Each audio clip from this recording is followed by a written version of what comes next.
কলিজার মধ্যে ঈমান কেমন হয়? একটা বাংলাদেশে একটা মানুষের কথা আমি বলতেছি, আমি আগে নাম বলতেছি। লোকটার নাম হলো মীর কাসেম আলী। লোকটার নাম হলো মীর কাসেম আলী। উনি জেলখানার কন্ডম ছেলে বন্দী। উকিল এসে বলতেছে, স্যার আজকে রাত 12টায় আপনার ফাঁসি হবে। মীর কাসেম আলী মুচকি মুচকি হেসে বলতেছে, ভাই এখন কয়টা বাজায়? তো বলে এখন বাজতেছে 9:30।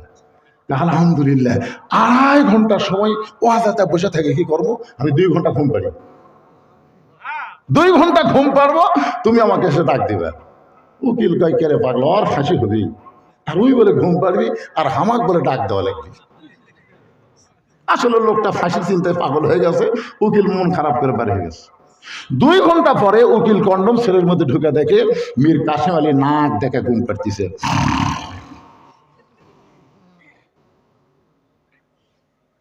সর্বনাশ, এটা মানুষ করে? 8 ঘন্টা পর তার ফাঁসি হবি, তাই লাখ দেখে ঘুম পাড়তিছে। পায়ের বুড়া আঙ্গুল নড়াবার সঙ্গে সঙ্গে মীর কাসেম আলী চেতন পায়, বলতেছে, ভাইজান ফাঁসির সময় কি হয়েছে? তখন বলতেছে, না স্যার, আরো 8 ঘন্টা বাকি আছে। মীর কাসেম আলী অজু করে 2 রাকাত নামাজ পড়লেন, কোরআনের 2টা সূরা তেলাওয়াত করলেন, সূরা মূল আর মুজাম্মিল তেলাওয়াত করে ভালো একটা পাঞ্জাবি পরে চিরুনি দিয়ে মাথা হাসরায় বলতেছেন, চলেন যাই। উকিল কান্দের বলে, স্যার আপনার ফাঁসি হবে।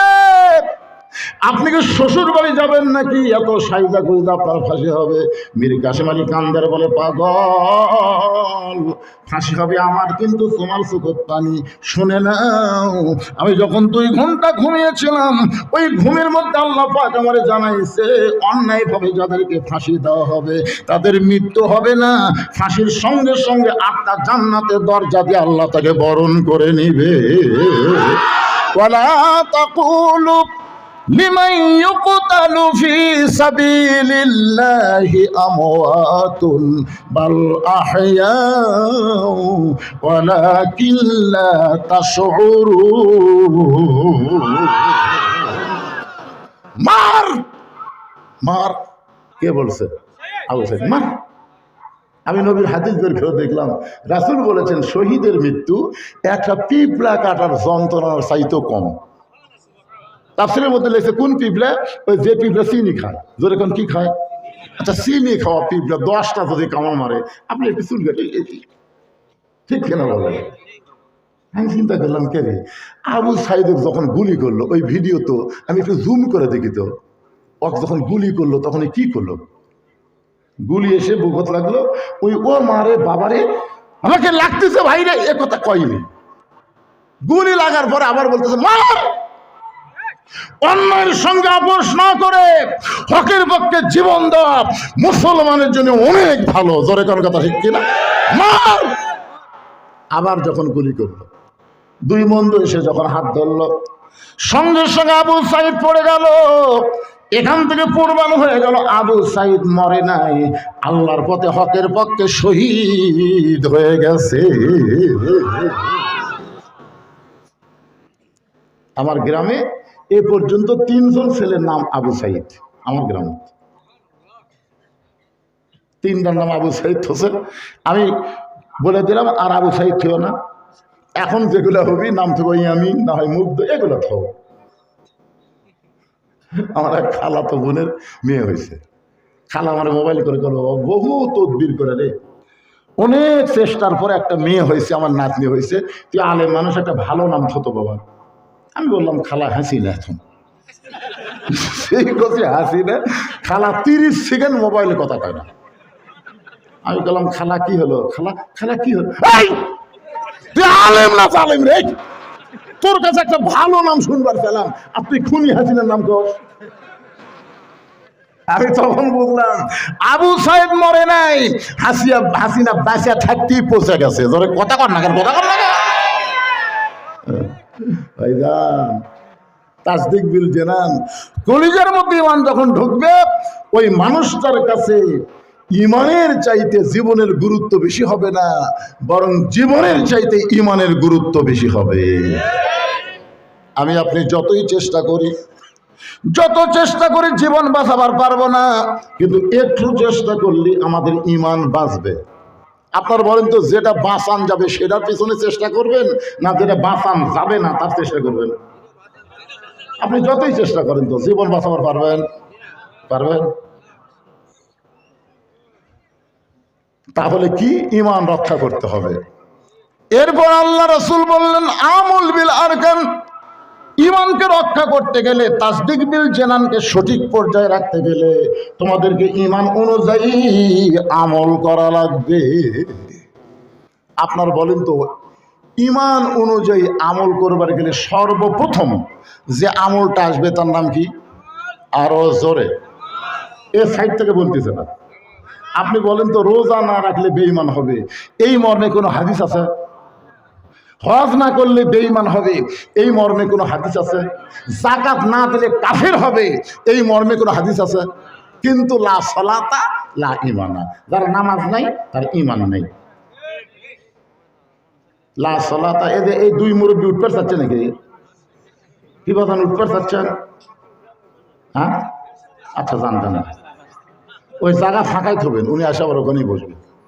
চাচা আপনি উঠবেন না? যাই চাচা, কারণ মুরব্বী মানুষের জন্য তো আসছো না, ঠিকই না? হ্যাঁ, এমনও মুরব্বী মানুষের কোনো হিসাব নাই তো। আল্লাহর সামনে যখন দাঁড়াবেন না, আল্লাহ তখন আপনাকে বলবে, তোমার শৈশবকালের কোনো হিসাব দেওয়া লাগবে না, তোমার বুড়াকালের কোনো হিসাব চাই না, খালি যৌবনকালের হিসাব যা জান্নাত চাও। এই কথা থেকে খেয়াল করেন, কোন কালের হিসাব? আরো জোরে বলেন। এখন যৌবনকাল শয়তানকে দিয়ে, বুড়া বয়সে ভালো হইয়া কোনো লাভ নেই। যৌবন শয়তানকে দিয়ে, বুড়া বয়সে ভালো হইয়া মসজিদের কাছে চেয়ার দিয়া, কি দিয়ে সারা জীবন শয়তানি করছে, বুড়া বয়সে মানুষের জামাতের ফজিলত কমানোর জন্য ওই কাতারের মাঝখানে চেয়ার তোছে। আপনাদের মসজিদে চেয়ার ঢুকছে নাকি? যদি থাকে বুঝবেন, আর খুঁজলে দেখেন রেকর্ড পর্সা ভালো না, আর রেকর্ড পর্সা খতিয়ান ভালো না। যৌবনকালে শয়তানটা দিয়ে বুড়া বয়সে চেয়ার নিয়ে পায়ের গোড়ালির সঙ্গে গোড়ালি মিল করে কাতার সোজা করা লাগবে, কিন্তু ওরই কারণে গোটা কাতার মাকরু হয়ে গেল। জোরে কোন কথা? হে, আমাদের ভাগ্য এত ভালো। ফেরেশতা জিবরাইল বললেন, ইয়া রাসূলুল্লাহ, আপনি যদি জান্নাত থেকে বের না হন, আল্লাহ আপনাকে জান্নাত থেকে বের করে দিবে না। সঙ্গে সঙ্গে নবী রাগ করে বলেন, জিবরাইল, তুমি এতদিন আমার সাথে থেকে এই বুঝলে আমি নবী আমার জন্য না, আমি নবী হলাম আমার উম্মতের জন্য। আমি একলা জান্নাতে ঢুকে মনে করতেছি কি পাইলাম রে। আমি আজকে শুধু জান্নাত দেখার জন্য ঢুকছি। আমি সেই দিন জান্নাতে থাকার জন্য ঢুকবো যেদিন আল্লাহ আমার সমস্ত উম্মতিনীকে জান্নাত দিয়ে দিবে। চিন্তা করে দেখেন, যেই নবী নেতা জান্নাতের মধ্যে যায় আমাকে কথা বলে না, আর আপনাদের সামনে ইলেকশনে বলবে গরিবের বন্ধু, সমাজসেবক, জনদরদি। এই কথা শুনে মার্কার উপর সিল মারবেন। নেতা ভোট পায়, নেতা হয়ে চলে যাবে ঢাকায়। মাঝে মধ্যে নেতা তারাসে আসবে, কিন্তু চান্সের অত্যাচারে নেতার কাছে যাওয়া যাবে না। ধরে কোন কথা ঠিক কিনা? আয় হায়, এজন্য খুব খেয়াল করবেন, যারে তারে নেতা মানার দরকার নাই। লাকাদ কানা লাকুম ফি রাসূলিল্লাহি উসওয়াতুন হাসানা। যদি সফলতা পাওয়ার চান, দুনিয়ার সমস্ত পেনশনাতাকে বাদ দিয়ে মোহাম্মদ রাসূলকে আদর্শের নেতা হিসেবে মেনে নেওয়ার কথা কে বলেছে? আরো জোরে বলেন। আল্লাহর প্রশংসা করার কারণ হলো, আপনার যে কোরআন থেকে ওয়াজ শুনবেন না, তাফসীর শুনবেন, সেটা আপনাকে ইচ্ছে, যেটাই শোনেন। এই কোরআনের মধ্যে কোনো সন্দেহ আছে? আছে। আপনাদের উপর সিলেট প্রাইমারি আছে, আপনারা কোনোদিন দেখছেন প্রাইমারির উন্নয়ন কল্পে কোনো মাহফিল হচ্ছে? আপনারা বলেন তো, প্রাইমারি শিক্ষার মধ্যে সন্দেহ, ভুল, গোজামি দেখছেন? 92% মুসলমানের দেশে ভুল, সন্দেহ, গোজামির শিক্ষার জন্য সরকার হাজার হাজার কোটি টাকা বাজেট করে। আর যালিকাল কিতাবুল লা রাইবা ফীহি হুদাল লিল মুত্তাকিন, সহিহ শুদ্ধ সন্দেহমুক্ত কোরআন যেখানে শিক্ষা দেওয়া হয়, সেখানকার জন্য বর্তমান বাংলাদেশের সরকারের হাতে একটা টাকাও বাজেট নাই। আপনাদের হাতে আল্লাহ বাজেট দিয়ে দিছে, যদি তোমরা পারো মাদ্রাসা চলাও, না হলে ভাঙ্গিয়ে দেও। এখন আপনারা বলেন তিনটা কথা, এই কোরআনে কোনো সন্দেহ, ধোঁকা, গোসামি। মাশাআল্লাহ, বর্তমানে যে আইন দিয়ে আমাদের বাংলাদেশ চলতেছে, এই আইনের মধ্যে সন্দেহ, গোসামি, ধোঁকা, কোনটা মানবেন? আগেরটা না পরেরটা? আগেরটা হচ্ছে খালি তেলাওয়াত করে সওয়াব পাওয়া, নাকি প্রতি অক্ষরে 10টা করে নাকি হুজুর? ওই সকালবেলা সূরা মুলুক পড়ে, রাত্রে সূরা ইয়াসিন পড়ে, পড়ার পরে চুমা টুমা খায় রাখা দেয়, আর নিজের ইচ্ছা মতো চলে, নিজের ইচ্ছা মতো চলে, আর কোরআন খালি তেলাওয়াত করে, প্রতি অক্ষরে 10টা করে নাকি হবে হুজুর। আমি বছরে 3 খতম দেই হুজুর। ও বাবা রে, 3 খতম দেয়, কিন্তু কোরআন কি বলে এখন পর্যন্ত বোঝার চেষ্টা করে না। এরকম কিছু কোরআন পণ্যওয়ালা আছে না নাই? জোরে কোন আছে না নাই? প্রতি অক্ষরে 10টা করে নাকি আল্লাহ দিবে, এ কথা রাসূল সোনার জবানে বলে গেছেন। জোরে কোন সুবহানাল্লাহ। এখন আপনারা বলেন তো, প্রতি অক্ষরে যে আল্লাহ 10টা করে নাকি দিবে, এটা কি ফরজ? এটা হলো নফল নাকি? মনে করেন আপনাকে এলাকায় সবচেয়ে বড় বাজার কোটি হয় রানীরহাট, বড় বাজার হয় না? এক লোক 2 মণ আলু বিক্রি করে আসছে, একজন খরিদ্দার বলতে ভাই কতটুকু আছে? বলে 2 মণ। আমি 2 মণই নিব। আলুওয়ালা খুশি হয়ে বলে যাক রে, একসাথে 2 কাজ বেচতে অনেক সময় লাগতো, 2 মণ যখন নিবি তাহলে নিয়ে নিবি। বলে ওজন করে দাও। আলুওয়ালা বলতে তাহলে বাড়ির আলু ভাই, ওজন লাগবে না। তাই না, ওজন করে দাও। ওজন করা হচ্ছে 2 মণ 2 সের। খরিদ্দার বলতেছে আপনি করলেন 2 মণ, 2 সের যে বেশি হলো। আলুওয়ালা বলতেছে 2 সেরের দাম দেওয়া লাগবে না, এটা তোমাকে ফ্রি দিয়ে দিলাম। তখন এই ঘাড়ের গামছাত করে 2 সের আলু তুলে বলতেছে ভাই 2 সের আলু দিয়ে আমার সপ্তাহ যায়, আমি 2 সের নিয়ে গেলাম। আপনারা বলেন তো, আলুওয়ালা 2 সের দিবি? এই 2 মণ নিলে 2 সের পাবি। কোরআন অনুযায়ী চলা হলো 2 মণ, আর কোরআন পড়া হলো 2 সের। বাংলাদেশের মুসলমান কোরআন পড়ে সব নেবে, কিন্তু কোরআন মানতে চাবে না। জোরে কোন কথা ঠিক? আল্লাহ কেন বললেন অনুনাজ্জিলু মিনাল কুরআনি মা হুয়া শিফাউ ওয়া রাহমাতুল লিল মুমিনিন। এর বাংলা স্লোগান আছে, আমি যেই বলবো সব সমস্যার সমাধান আপনার বলবেন দিতে পারে আল কোরআন। সব সমস্যার সমাধান দিতে পারে আল কোরআন। কারণ স্বাধীনতার পর থেকে আমরা অনেককেই দেখলাম, অনেক বড় বড় কথাও শুনলাম, জোরে কোন ঠিক কিনা? কিন্তু কি পেলাম? কিছুই পাইনি। এই জন্য আমাদের সবার মুখে একই বলি হবে, সব দেখা হলো শেষ, আগামীতে দেখবো আমরা নির্ভেজাল সন্দেহ মুক্ত আল্লাহর কোরআনের বাংলাদেশ। কারা কারা দেখতে চান 2 হাত তুলে আমার আল্লাহকে দেখান। লিল্লাহি তাকবীর। হাত নামান। আলহামদুলিল্লাহ, এখানে ফেরেশতা আইছে, তারাও দেখলো, আল্লাহও দেখলো, এবং আমরাও অন্তর থেকে আল্লাহরে দেখাই দিলাম আল্লাহর কোরআন আসলে কি। এই বিষয়কে সামনে নিয়ে ছোট্ট একটা সূরা, নাম হলো সূরা আসর। নাম কি? আসর শব্দের অর্থ হলো সময়। বর্তমান সময় কেমন চলতেছে আপনার বলেন তো? কোরআনের মাহফিলের কোনো অনুমতি লাগতেছে? একজন আমাকে কয় হুজুর আগেই ভালো ছিলাম।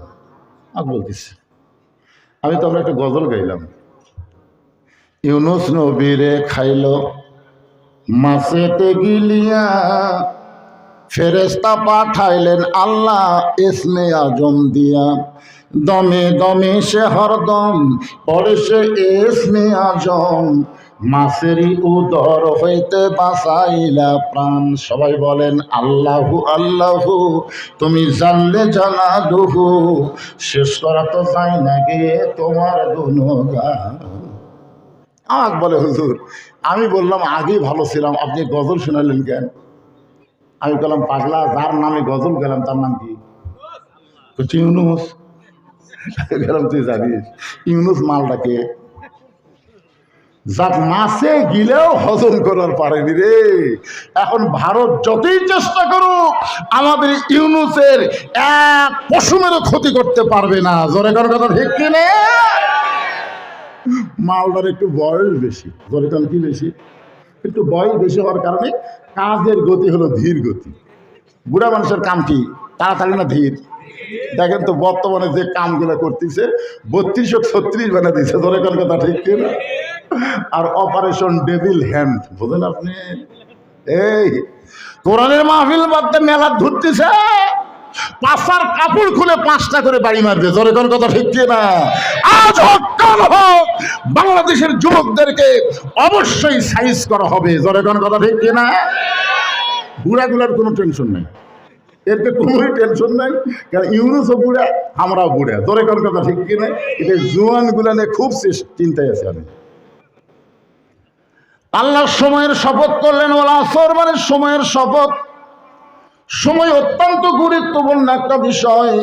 এই সময় নিয়ে আব্দুল আলীম একটা গান গাইছে, গাবো?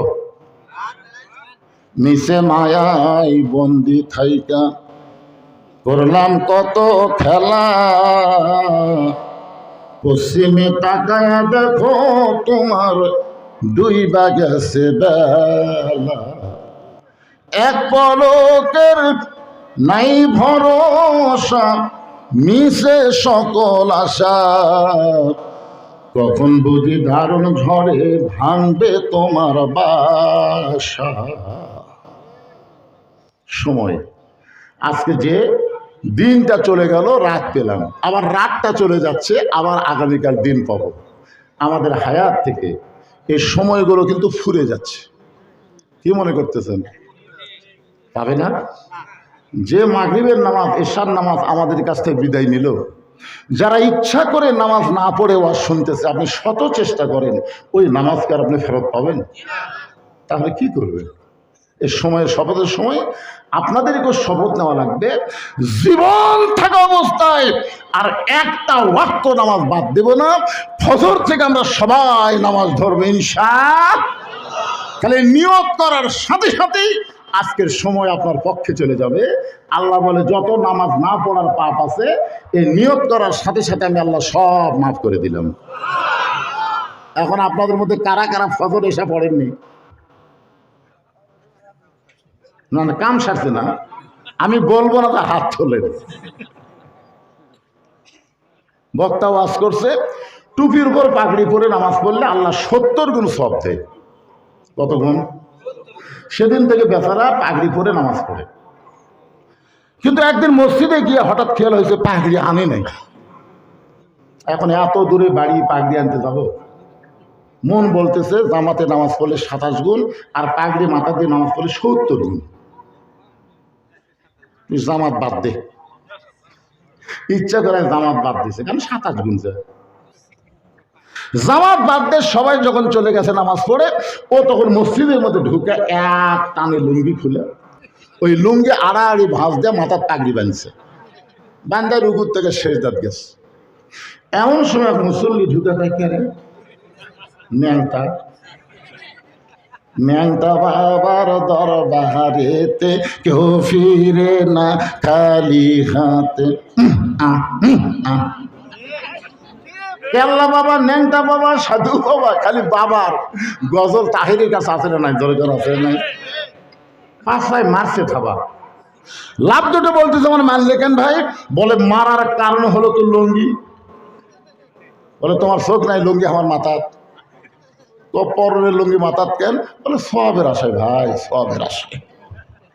পাগড়ি পরে যারা নামাজ পড়লা খুশি হয়ে তাদের 70 গুণ সওয়াব দেয়। লোকটা কান দেয়, বলে পাগল, লুঙ্গি পরা হলো ফরজ আর পাগড়ি পরা হলো সুন্নাত। ওয়াজ শোনা হলো মুস্তাহাব আর এশার নামাজ পড়া হলো ফরজ।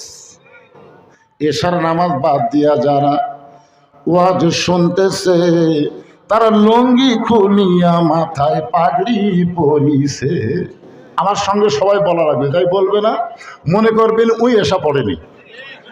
সবাই কি বলতে পারবেন না ভাইজান?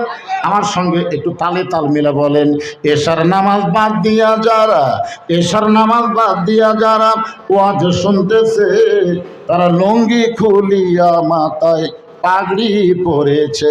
আবার ওয়াজ শুনতে শুনতে যারা ফজর বাদ দিবে, লুঙ্গি খুলিয়া তারা পাগড়ি পরিবে। আল্লাহ সময়ের শপথ করে বলতেছেন, ইন্নাল ইনসানা লাফি খুসর।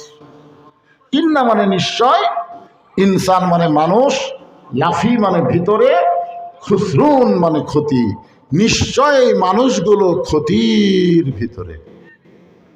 আপনার বলেন তো, আল্লাহর যত সৃষ্টি আছে সবচাইতে মহব্বতের ভালোবাসার সৃষ্টির নাম কি? এই কথা কি আপনারা জানেন না? জানেন? তাহলে আপনারা সবাই বললেন না কেন? মাটির আদমকে আল্লাহ সৃষ্টি করিয়া ঘোষণা করিলেন আল্লাহ শ্রেষ্ঠ বলিয়া, তাই নূরের ফেরেশতা করে মানুষকে সেজদা, সবার চেয়ে দিলেন মাটির মানুষকে সম্মান।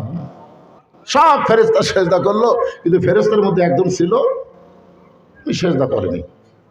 আল্লাহটা দেয় বলে ভাই আমার ফেরেশতার মধ্যে বড় হলি, এ ভাই ইকো বন্ধ করে দেন তো, ইকো বন্ধ করে দেন। ফেরেশতার মধ্যে বড় হলি, ফেরেশতারা সবাই আদমকে সেজদা করলো, তুই করলি না কেন? ইবলিস বলতেছে, আল্লাহ আমি কেন করিনি আপনি জানেন না? আল্লাহ বলতেছে কি? বলে এই কপাল দিয়ে আপনার 6 লক্ষ বছর সেজদা করছি, সেই কপাল দিয়ে আপনি ছাড়া অন্য কাউকে সেজদা দিতে আমার মন চায় না। আল্লাহু আলিমুম বিজাতিস সুদূর। আপনার বলেন তো, ইবলিসের অন্তরের খবর আল্লাহ জানে না? ইল্লা ইবলিসা আবা ওয়াস্তাকবার। আল্লাহ বলেন বের হয়ে যা, আমার হেদায়েতের মধ্যে, রহমতের মধ্যে তোর আর জায়গা নেই, যা। ইবলিস বলতেছে, আল্লাহ আপনি যখন যাওয়ার কথা আমি যাবই, কিন্তু যাওয়ার আগে আপনাকে একটা প্রশ্ন করি। আল্লাহ বলে কি প্রশ্ন? বলে আমার প্রশ্ন হলো, আপনি বড় না আদম বড়? আল্লাহকে কেড়ে শয়তান, এটা তো একটা প্রশ্ন হলো। আপনারা বলেন তো আল্লাহ কত বড়? আল্লাহু আকবার, যেরকম আল্লাহু, তার মানে আল্লাহ কত বড়? সবচেয়ে কত বড়? আল্লাহ যে কত বড় এটা অনুমান করার মতন জ্ঞান আমাদের মাথার মধ্যে নেই। যেরকম কথা ঠিক যে না, এই জন্য অত ফতুয়া মতুয়া নেই। আল্লাহু আকবার। শোনেন, আমেরিকায় কিছুদিন আগে ক্যালিফোর্নিয়া একটা রাষ্ট্রে আগুন লাগছিল, আপনারা জানেন? হায় হায় আগুন রে! ওরা যত প্রকার প্রযুক্তি আছে সমস্ত প্রযুক্তি দিয়ে আগুন নিভানোর চেষ্টা করলো, কিন্তু আগুন নিভে না। আগুন যখন নিভতেছে না, তখন ওই খ্রিস্টানটা গেল মুসলমানের কাছে, ওই রাষ্ট্রের মুসলমানের কাছে গিয়ে বলতেছে, ভাইজান আমাদের গড শুয়ে আছে, আমাদের ঈশ্বর বেঁশ আছে, আমাদের ভগবান মরিছে, তোমাদের আল্লাহর খবর কি? দেখছেন সর্বশেষে কার কাছে গেছে? মুসলমানের কাছে গিয়ে বলতেছে, তোমার আল্লাহর খবর কি? তোকে আল্লাহর খবর কি শুনবার চাস? এই বলেই একজন কানে আঙ্গুল দিয়া আল্লাহু আকবার আল্লাহু আকবার বলে জোরে আজান দেওয়া শুরু করেছে। যতদূর আজানের শব্দ যায় ততদূর আল্লাহ আগুন নিভাইয়া দেয়। ঈশ্বরের কি রে খবর কি? ভগবান, এই ভগবানের লোকেরা, এই মালওয়ানের বাচ্চারা, তোরা হুমকি মারিস, 3 দিকে ভারত, একদিকে সাগর, বাংলাদেশকে দখল করতে আমাদের 15 দিন লাগবে না। 15 দিন লাগবে না ভগবানের জাত, খালি ঢুকে দেখ, খালি ঢুকে দেখ, ঢুকলে আর ফেরত যাওয়ার কোনো সুযোগ নাই। জোরে কথা বলেন না কেন? মনে করেন না যে আপনারা শুধু একলা আওয়াজ শুনতেছেন, এই মিডিয়ার মাধ্যমে ভারতেও আমার ওয়াজ চলতেছে। জোরে কথা ঠিক না? কি ভগবানের ভ বাদ দিলে গবানের অর্থ খুঁজে পাওয়া যায় না। গবানের গ বাদ দিলে বান মানে বন্যা, দুনিয়ার কোনো মানুষ পছন্দ করে না। বা বাদ দিলে নো মানে নাই, তোর তো ভগবান নাই। জোরে কান কথা ঠিক না? এক পুলিশ আমাদের কইছে, হুজুর আপনারাও তো মন্দির পড়া দিলেন, আমরাও দিলাম হুজুর এদের দুর্গা পূজার মধ্যে। হুজুর একটা কঠিন কাহিনী শুনবেন। বললাম কি বাবা? তা সবাই তখন ঘুমাচ্ছে, ওরা তো ওই যে ভগবানের 10 হাত 5 হাত কালি মারতেছে, এর সামনে সব ঘিয়ে নারকেল বড়ি দিয়ে গেছে, ঘিয়ের ভাজা নারকেল বড়ি। তারা সব খাবার দেয় আর এই এরকম নমস্কার নমস্কার করে চলে যায়। তবে হঠাৎ রাত্রে আমার ঘুম ধরলো, ঘুমাতে গেছে এত করে দেখি এক কুত্তে আসে ওই নারকেল বড়ি খাচ্ছে। এ 10 হাতা লেখা ইঙ্কি করে আছে, কুত্তে খাচ্ছে, হুজুর খেতে বাড়ি পারছে না। তখন বুঝেছি এলা কোনো ব্যাপারই না। ওরা যতই হুমকি ধামকি দেয়, আল্লাহর কাছে ভগবানের কোনো খাওয়া নাই। জোরে কোন কথা ঠিক না? আমরা হলাম কার দল? আরো জোরে বলেন কার দল? একটু মনোযোগ দিয়ে শুনবেন। আল্লাহ ডাকতে বলে, ইবলিস তুই এমন প্রশ্ন করলি, আদম বলো না আল্লাহ বলো, তাহলে শোনেনি। তোর 6 লক্ষ বছরের সেজদা আমি বাতিল করেছি একটা সেজদা না দেওয়ার কারণে। কারণ আমি আল্লাহ আদমকে এত ভালোবাসি, আমার চাইতেও অনেক বেশি। আল্লাহ বলেছেন, ইবলিস আজকে আসল ঘটনা শুনে নে। আমি আল্লাহ আদমকে এত ভালোবাসি, আমার চাইতেও অনেক বেশি। এই ভালোবাসার কারণেই তো বলেছেন মানুষগুলো ক্ষতির ভিতরে। ছেলে দোকান দিয়েছে, বাপ কয় তোর লাভ হবে, এই তুই যে দোকান দিলি তোর লাভ হবে। ছেলে কয় বাবা হয়ে আপনি এমন কথা কন। যত মানুষ আমার দোকানে আসতেছে সবাই বলে এর তো লাভজনক দোকানদার, এ তো খুবই লাভ হবে, সবাই লাভের কথা কয়, আর আপনি লাভ দেখেন না। বাপ কয় সবাই তোর ক্ষতি চায়, কিন্তু আমি তোর লাভ চাই। জোরে কর কথা ঠিক কিনা? আমি তোর বাবা। বর্তমান পরিবেশে যে হারে বাকি খাবি রে, পরে টাকা তুলবার যায় তোর দোকানদারি চলে যাবি। জোরে কোন কথা ঠিক কিনা? এই পরিবেশে তোর লাভ হবে। এই জন্য বর্তমান যে পরিবেশ আমাদের বাংলাদেশে চলতেছে, এই পরিবেশে মানুষের ক্ষতি সবচাইতে বেশি হবে। জোরে কোন কথা ঠিক কিনা? এই কারণে আল্লাহ বললেন নিশ্চয় মানুষগুলো ক্ষতির ভিতরে। কিন্তু মানুষকে আল্লাহ এত ভালোবাসে যে ভালোবাসার কারণে আল্লাহ বললেন ইল্লাল্লাযীনা আমানু ওয়া আমিলুস সলিহাতি ওয়া তাওয়াসাউ বিল হাক্কি ওয়া তাওয়াসাউ বিস সবর। এখানে 4টা বিষয় আছে। ধরে কোন কয়টা? 1 নম্বর হলো ঈমান। ঈমান যদি ঠিক না থাকে আপনার একটা আমলও ঠিক নেই। কি 1 নম্বর? কথা কয় না, কি 1 নম্বর? এখন আসরের নামাজ পড়ছে, নামাজ পড়ে জমির ধান দেখবার গেছে, ধান দেখবার ছায়া থেকে উপর জমির পানি চলমল করতেছে, নিচে ওর জমির পানি নেই। কে রে? উপরে পানি চলমল করে, নিচে পানি নাই। তখন ওই চারিদিকে তাকাচ্ছে, কেউ নাই। আপনার বলেন তো ইমানদার কোন দিকে তাকাবে, চারিদিকে না উপর দিকে? এটা হচ্ছে ইমানদারের আমল। আর নামাজ পড়িছে, তারপরে চারিদিকে তাকায় দেয় কেউ নেই। ওই আস্তে করে বসে বিসমিল্লাহ কয়ে আল কাটছে, মনে করছে বিসমিল্লাহ করলে আর পাপ হবি না। বাংলাদেশে কিছু দলের মানুষ আছে দেখবেন, মাহফিল এসে বিসমিল্লাহ দিয়ে শুরু করে। ধরে কোন কথা ঠিক করে কে পাকলা আউযুবিল্লাহ কুটি গেল না। আউযুবিল্লাহ কি জন্য? কোরআনের মধ্যে আল্লাহ বলেছেন শয়তান থেকে আল্লাহর কাছে পানা চাইতে হবে, কারণ কোরআনের মাধ্যমেই শয়তান মানুষের ঈমান নষ্ট করে। জোরে করে কথা বলেন না কেন ভাইজান? সারা জীবন শালা কোরআনের বিরুদ্ধচারণ করছে, উই মরে গেছে, ওরই ছেলে এসে মাদ্রাসার দরজার কান দিচ্ছে। কি সুন্দর সুর! হুজুর, হুজুর তো নরম মানুষ, কি আছে বাবা? কারণ আব্বা মরছে, হুজুর আপনার গ্রুপ পেলে আসেন হুজুর, আর বাবার লাশের কাছে 1 খতম কোরআন পড়ে আর বাবা একটু বেশ তথ্যই আসে। তার কতগুলো হুজুর তো আছে, যাই বলে আই রে, সেই দিকে যাই রে, বুঝাশোনা নাই রে। হুজুর 1 গ্রুপ ছাত্র নিয়ে ওই নেতার বাড়িতে গেছে, সারা জীবনে খালি কোরআনের বিরুদ্ধে চারণ করছে, কোরআনের হক কথা বললে মাইক কাটে নিছে। জোরে কোন কথা ঠিক কিনা? ওরই লাশ সামনে থেকে কোরআন খতম দিচ্ছে। রব্বানা যালামনা বলে দোয়া করতেছে, ফেরেশতা বলে আল্লাহ হুজুররা যে হারে দোয়া করতেছে মাসুম বাচ্চা নিয়ে, আমরা কি করব? আল্লাহ বলে কিছু করার নাই, প্রতি অক্ষরে 10টা করে নেকি ওর আমল নামাজ লেখা হয়ে গেছে। ওরা কোরআন পড়িছে, নেকি লেখা হয়ে গেছে। একই নেকি কয়বার? আপনি যে ব্যক্তি কোরআন পড়তেছে তার কি ফেরেশতারা বসে আছে? কথা কর না কেন? বসে আছে আলিফ 10, লাম 10, মিম 10, জালিকাল কিতাবুল লা রাইবা, এখানে সমানে ওরা লিখতেছে। তো লেখা শেষ, তারপরে বলতেছে আল্লাহ আল্লাহ, আমরা যে কোরআন শরীফ পড়লাম এর যা সওয়াব হয় ওই লাশক দেও। আল্লাহ বলে ফেরেশতা সাক্ষী থাক, কোরআন কোনো মরা মানুষের জন্য না, কোরআন হলো জীবিত মানুষের হেদায়েতের খোরাক। জোরে কোন কথা ঠিক না? মানুষ মরে গেলে কোরআন খতম দেয় জান্নাত। একটু মনোযোগ দিয়ে শুনবেন। 1 নম্বর হলো ঈমান। বিসমিল্লাহ বলে জমির আল কাটছে, ওই পানি দিয়ে হাত ধুছে, পানি দিয়ে হাত ধুয়ে আবার উপর দিকে তাকায়, চারিদিকে তাকায় বলতেছে আলহামদুলিল্লাহ, কেউ দেখেনি। না না না, আল্লাহ যদি দেখে তাহলে চারিদিকে তাকাবি না উপর দিকে। কথা বল না কেন? আমরা 15.5 বছর ওয়াজ করছি, উপর দিকে তাকাইনি তো, খালি চারিদিকে, খালি চারিদিকে। আমার বউ কত দেখে শুনে ওয়াজ করবেন। পুলিশের গাড়ি, র্যাবের গাড়ি, আওয়ামী লীগের ক্যাডার যদি আশেপাশে থাকে তাহলে তেল তেলে মেরে দিয়ে আসবেন, ধরা যেন না বলেন। একটাবার উপর দিকে তাকাইনি ভাই রে।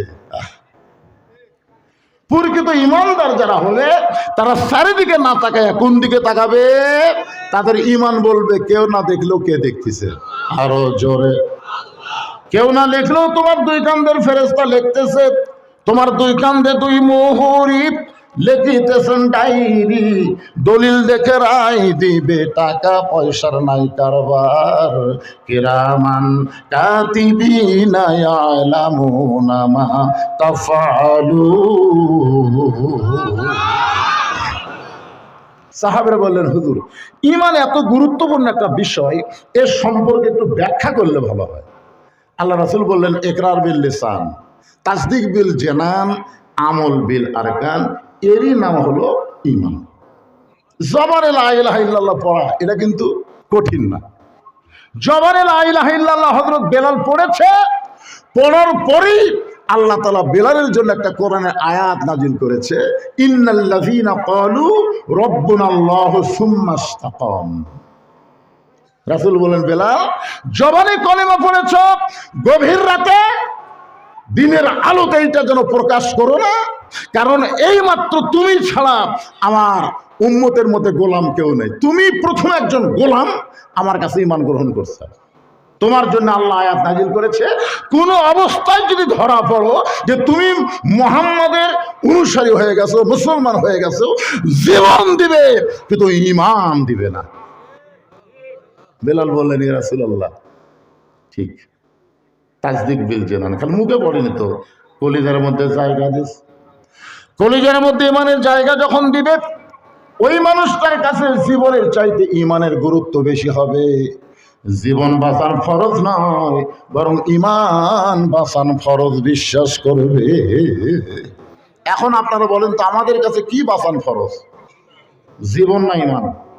এ ভাই কথা বলেন না কেন? যুবকের কথা কও না কেন? জীবন বাঁচান ফরজ না ঈমান বাঁচানো ফরজ? যতই টেলটি বেলটি করো, 14ই ফেব্রুয়ারি এবার পালন করতে পারবে না, লাইলাতুল বরাত পালন করা লাগবে। জোরে কোন কথা কথা বলেন? একটা ফুলের দোকান এবার বসবে না, আল্লাহ জাগা মতো মার দিছে। আর ইউনূস সরকার ঘোষণা করছে, অবিবাহিত ছেলে মেয়ে 2 জনকে যদি দেখা যায় 2 জনকেই গ্রেফতার করা হবে। টেলটি বেলটি না করে যুবকের একটু জবান খুলে কথা কও। কি? আমার এক খালা তো বোনের মেয়ে হয়েছে, খালা আমার মোবাইল করে করো, বহু তদবির করে রে, অনেক চেষ্টার পরে একটা মেয়ে হয়েছে, আমার নাতনি হয়েছে। তুই আলেম মানুষ, একটা ভালো নাম হতো বাবা। আমি বললাম খালা হাসিনা, এখন সেই কথা হাসিনা। খালা 30 সেকেন্ড মোবাইলে কথা কয় না। আমি বললাম খালা কি হলো? খালা খালা কি হলো? তুই আলেম না জালেম রে, তোর কাছে একটা ভালো নাম শুনবার পেলাম, আপনি খুনি হাসিনার নাম কর। আমি তখন বুঝলাম আবু সাইদ মরে নাই, হাসিনা বাঁচা থাকতেই পৌঁছে গেছে। ধরে কথা কর না কেন? কথা কর না কেন? ভাইজান, তাসদিক বিল জানান, কলিজার মধ্যে ঈমান যখন ঢুকবে, ওই মানুষটার কাছে ঈমানের চাইতে জীবনের গুরুত্ব বেশি হবে না, বরং জীবনের চাইতে ঈমানের গুরুত্ব বেশি হবে। আমি আপনি যতই চেষ্টা করি যত চেষ্টা করে জীবন বাঁচাবার পারবো না, কিন্তু একটু চেষ্টা করলে আমাদের ঈমান বাঁচবে। আপনার বলেন তো, যেটা বাঁচান যাবে সেটার পিছনে চেষ্টা করবেন, না যেটা বাঁচান যাবে না তার চেষ্টা করবেন? আপনি যতই চেষ্টা করেন তো জীবন বাঁচাবার পারবেন? পারবেন? তাহলে কি ঈমান রক্ষা করতে হবে। এরপর আল্লাহ রাসূল বললেন, আমল বিল আরকান, ঈমানকে রক্ষা করতে গেলে, তাসদিক বিল জানানকে সঠিক পর্যায়ে রাখতে গেলে তোমাদেরকে ঈমান অনুযায়ী আমল করা লাগবে। আপনার বলেন তো, ঈমান অনুযায়ী আমল করবার গেলে সর্বপ্রথম যে আমলটা আসবে তার নাম কি? আরো জোরে, এ সাইড থেকে বলতেছে না। আপনি বলেন তো, রোজা না রাখলে বেঈমান হবে, এই মর্মে কোনো হাদিস আছে? হজ না করলে বেঈমান হবে, এই মর্মে কোনো হাদিস আছে? যাকাত না দিলে কাফের হবে, এই মর্মে কোনো হাদিস আছে?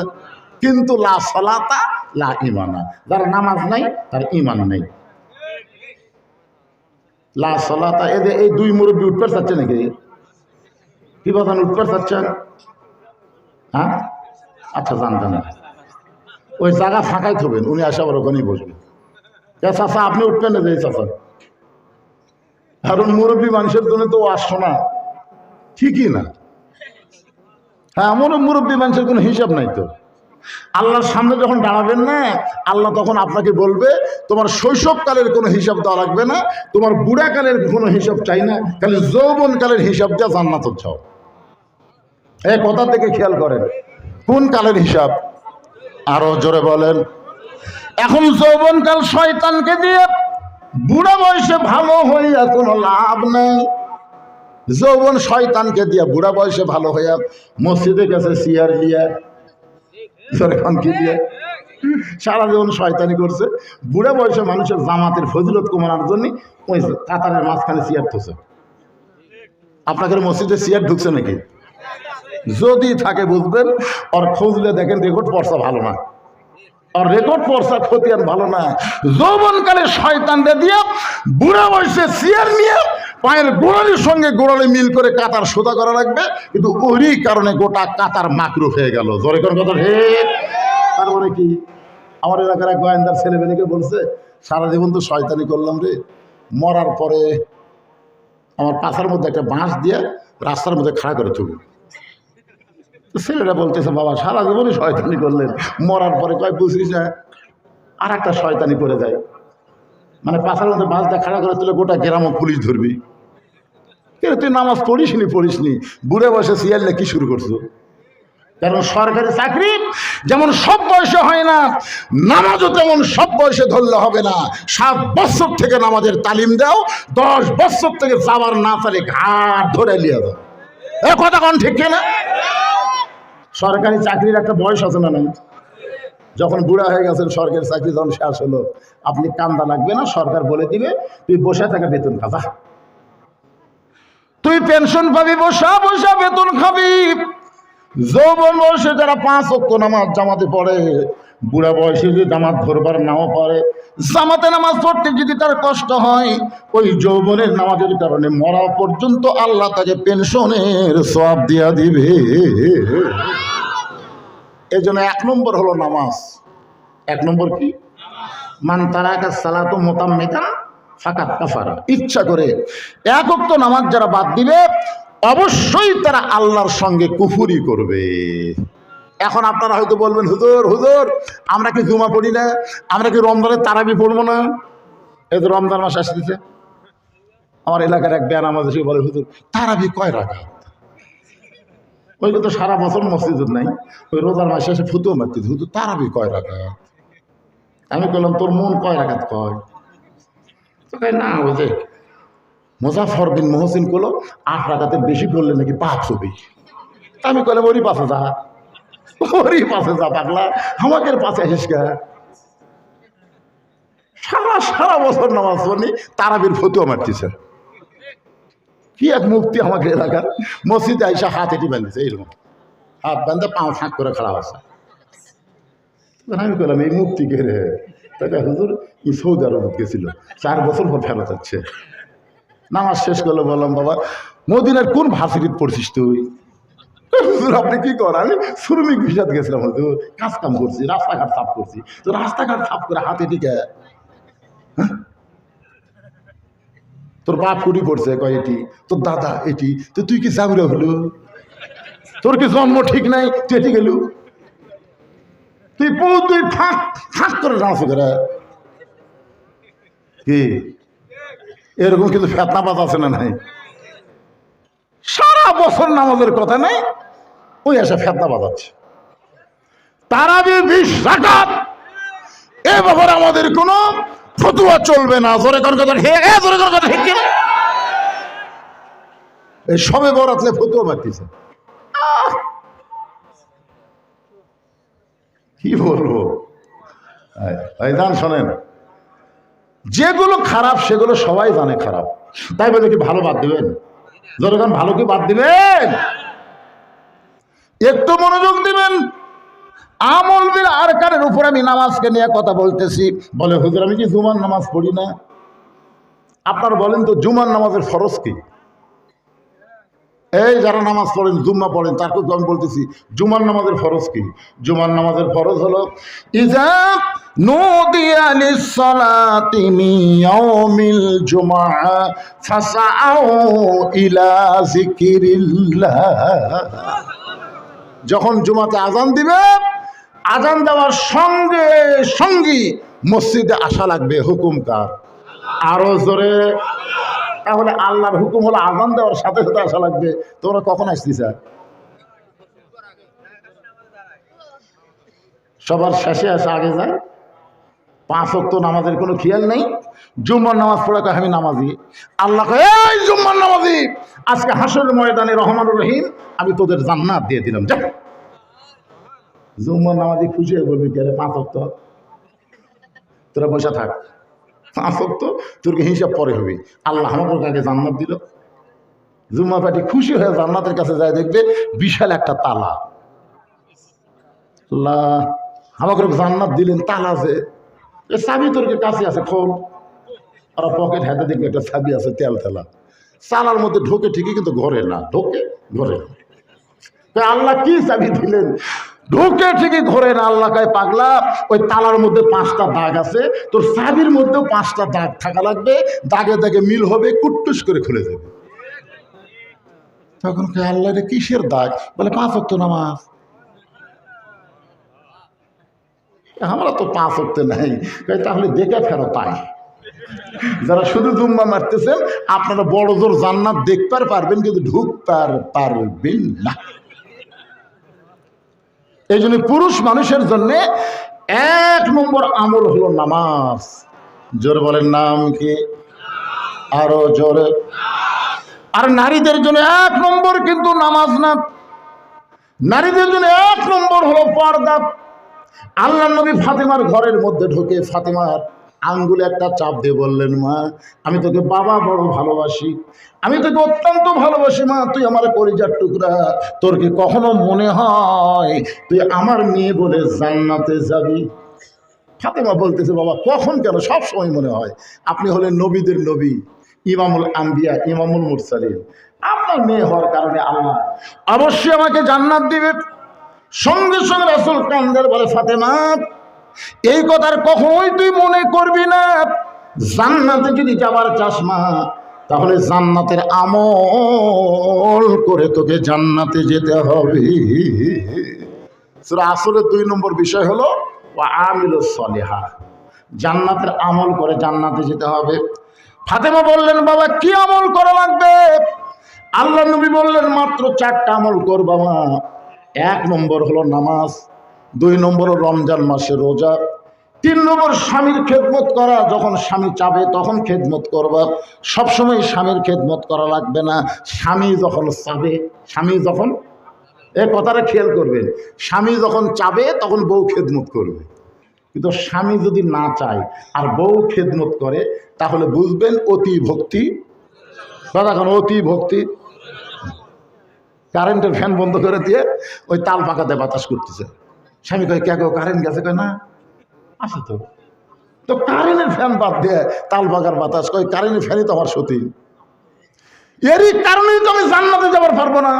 এই কারণে আপনাকে তাল পাকার বাতাস, ঠান্ডা বাতাস করতেছি, আল্লাহ যেন আমার জান্নাত দেয়। স্বামী কয়, আল্লাহ রে, এটা বউ কে রে? কিছুক্ষণ পরে বাম হাত দিয়ে পাকা হাঁকে, ডান হাত দিয়ে স্বামীর কপাল টিপতেছে।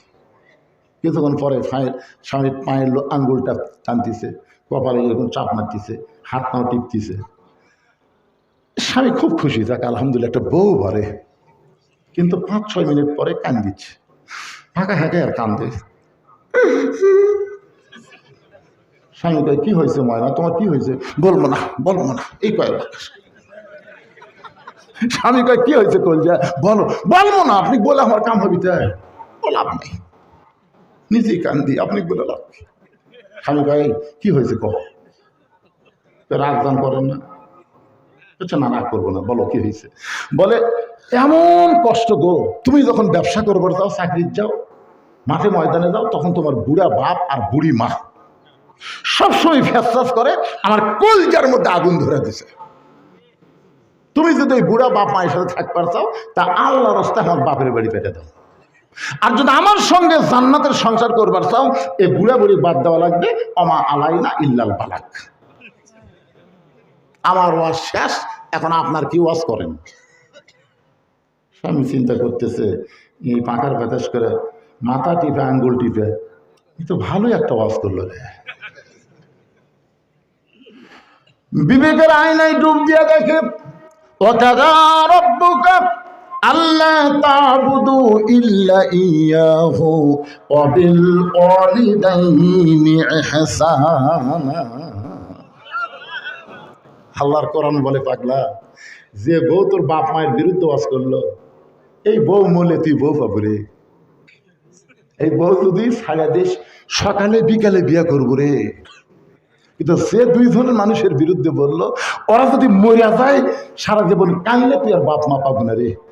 যেটা মরে গেলে পাওয়া যায় না, সেটার দাম বেশি রে পাগলা। আর যেটা ছেড়ে দিলে মরে গেলে পাওয়া যায়। কোরআনে এমন সবক দিতে, বুঝলেন? ওই লাভ যেটা বলতেছে, ব্যাগটা কি গুছিয়ে রাখছো? ব্যাগটা তুমি বউ বলে, কিসের ব্যাগ? তুই যে বাপের বাড়ির যাবি, 3 তালাকের গাড়ি চূড়া, বাপের বাড়ি যা। 3 তালাকের গাড়ি, 3 চাকার গাড়ি নয়, 3 তালাকের গাড়ি, চ বাপের বাড়ি যা। কারণ আমার বাপ মায়ের বিরুদ্ধে বললে, আমার বাপ মাকে আমি জীবনের চাইতে ভালোবাসি। আমার বাপ মা মরে গেলে কানলেও বাপ মা পাওয়া যাবে না। তুই সকালে বললে বিকালে বিয়ে করবো, ছাড়িয়ে দিলে বইয়ের অভাব নেই, যা। বউ দৌড়ে এসে স্বামীর পা ধরে বলতেছে, আপনাকে আমি পরীক্ষা করলাম গো, আসলে আপনি আল্লাহর ওলি।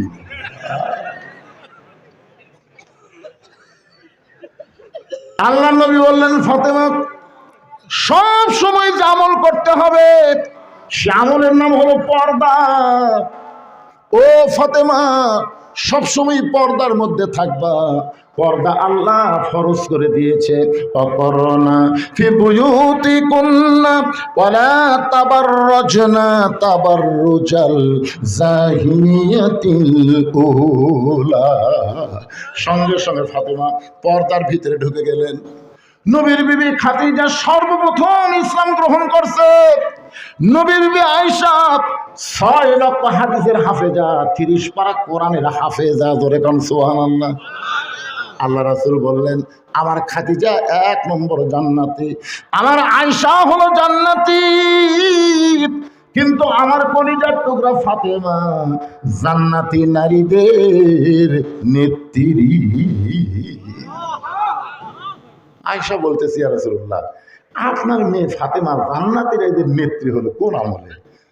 কোন আমলের কারণে? রাসূল বললেন, আয়েশা শোনো, ফাতেমার নামাজ খুব একটা গুরুত্বপূর্ণ আমি দেখি নাই। নামাজ 5 ওয়াক্তই পড়েছে, কিন্তু সেইভাবে তাকে নামাজ পড়তে দেখি নাই। আমি দেখেছি নামাজ পড়তে পড়তে ফাতেমা এক সময় ফরজ আদায় করে, নফল সুন্নত পড়ে না, স্বামীর খেদমত করে, হাসান হোসেনকে ঠিক মতো খাওয়াই। ও আয়েশা শোনো, আমার ফাতেমার একটা আমল সব সময় দেখেছি, যে আমলটা হলো পর্দা।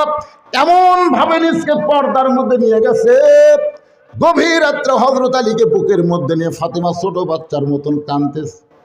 আলী বলে ফাতেমা এই গভীর রাত্রে আমার বুকের মধ্যে মাথা দিয়ে কাঁদতেছো কারণ কি? ফাতেমা বলে স্বামী গো, আজকে কিন্তু 6 মাস হয়ে গেছে, আজকে কিন্তু 6 মাস হয়ে গেছে। আলী বলে ফাতেমা কিসের 6 মাস? বলে আল্লাহর নবী আমার বাবা যখন দুনিয়া থেকে বিদায় নেবেন ওই সময় আমি দরজা বন্ধ করে জানলার কাছে দাঁড়িয়ে আছি। আল্লাহ নবী ডাকতে বলেন ফাতেমা তুই দরজা বন্ধ করে জানলার কাছে দাঁড়িয়ে আছিস কেন? ফাতেমা বলতেছে বাবা আজরাইল যদি আপনার জীবন কবজ করতে আসে তাহলে আমি দরজা খুলে দিব না, আমি দরজা যদি খুলে না দিই তাহলে আজরাইল কেমনে ঢোকে এইটা দেখার জন্য জানলার কাছে দাঁড়িয়ে আছি।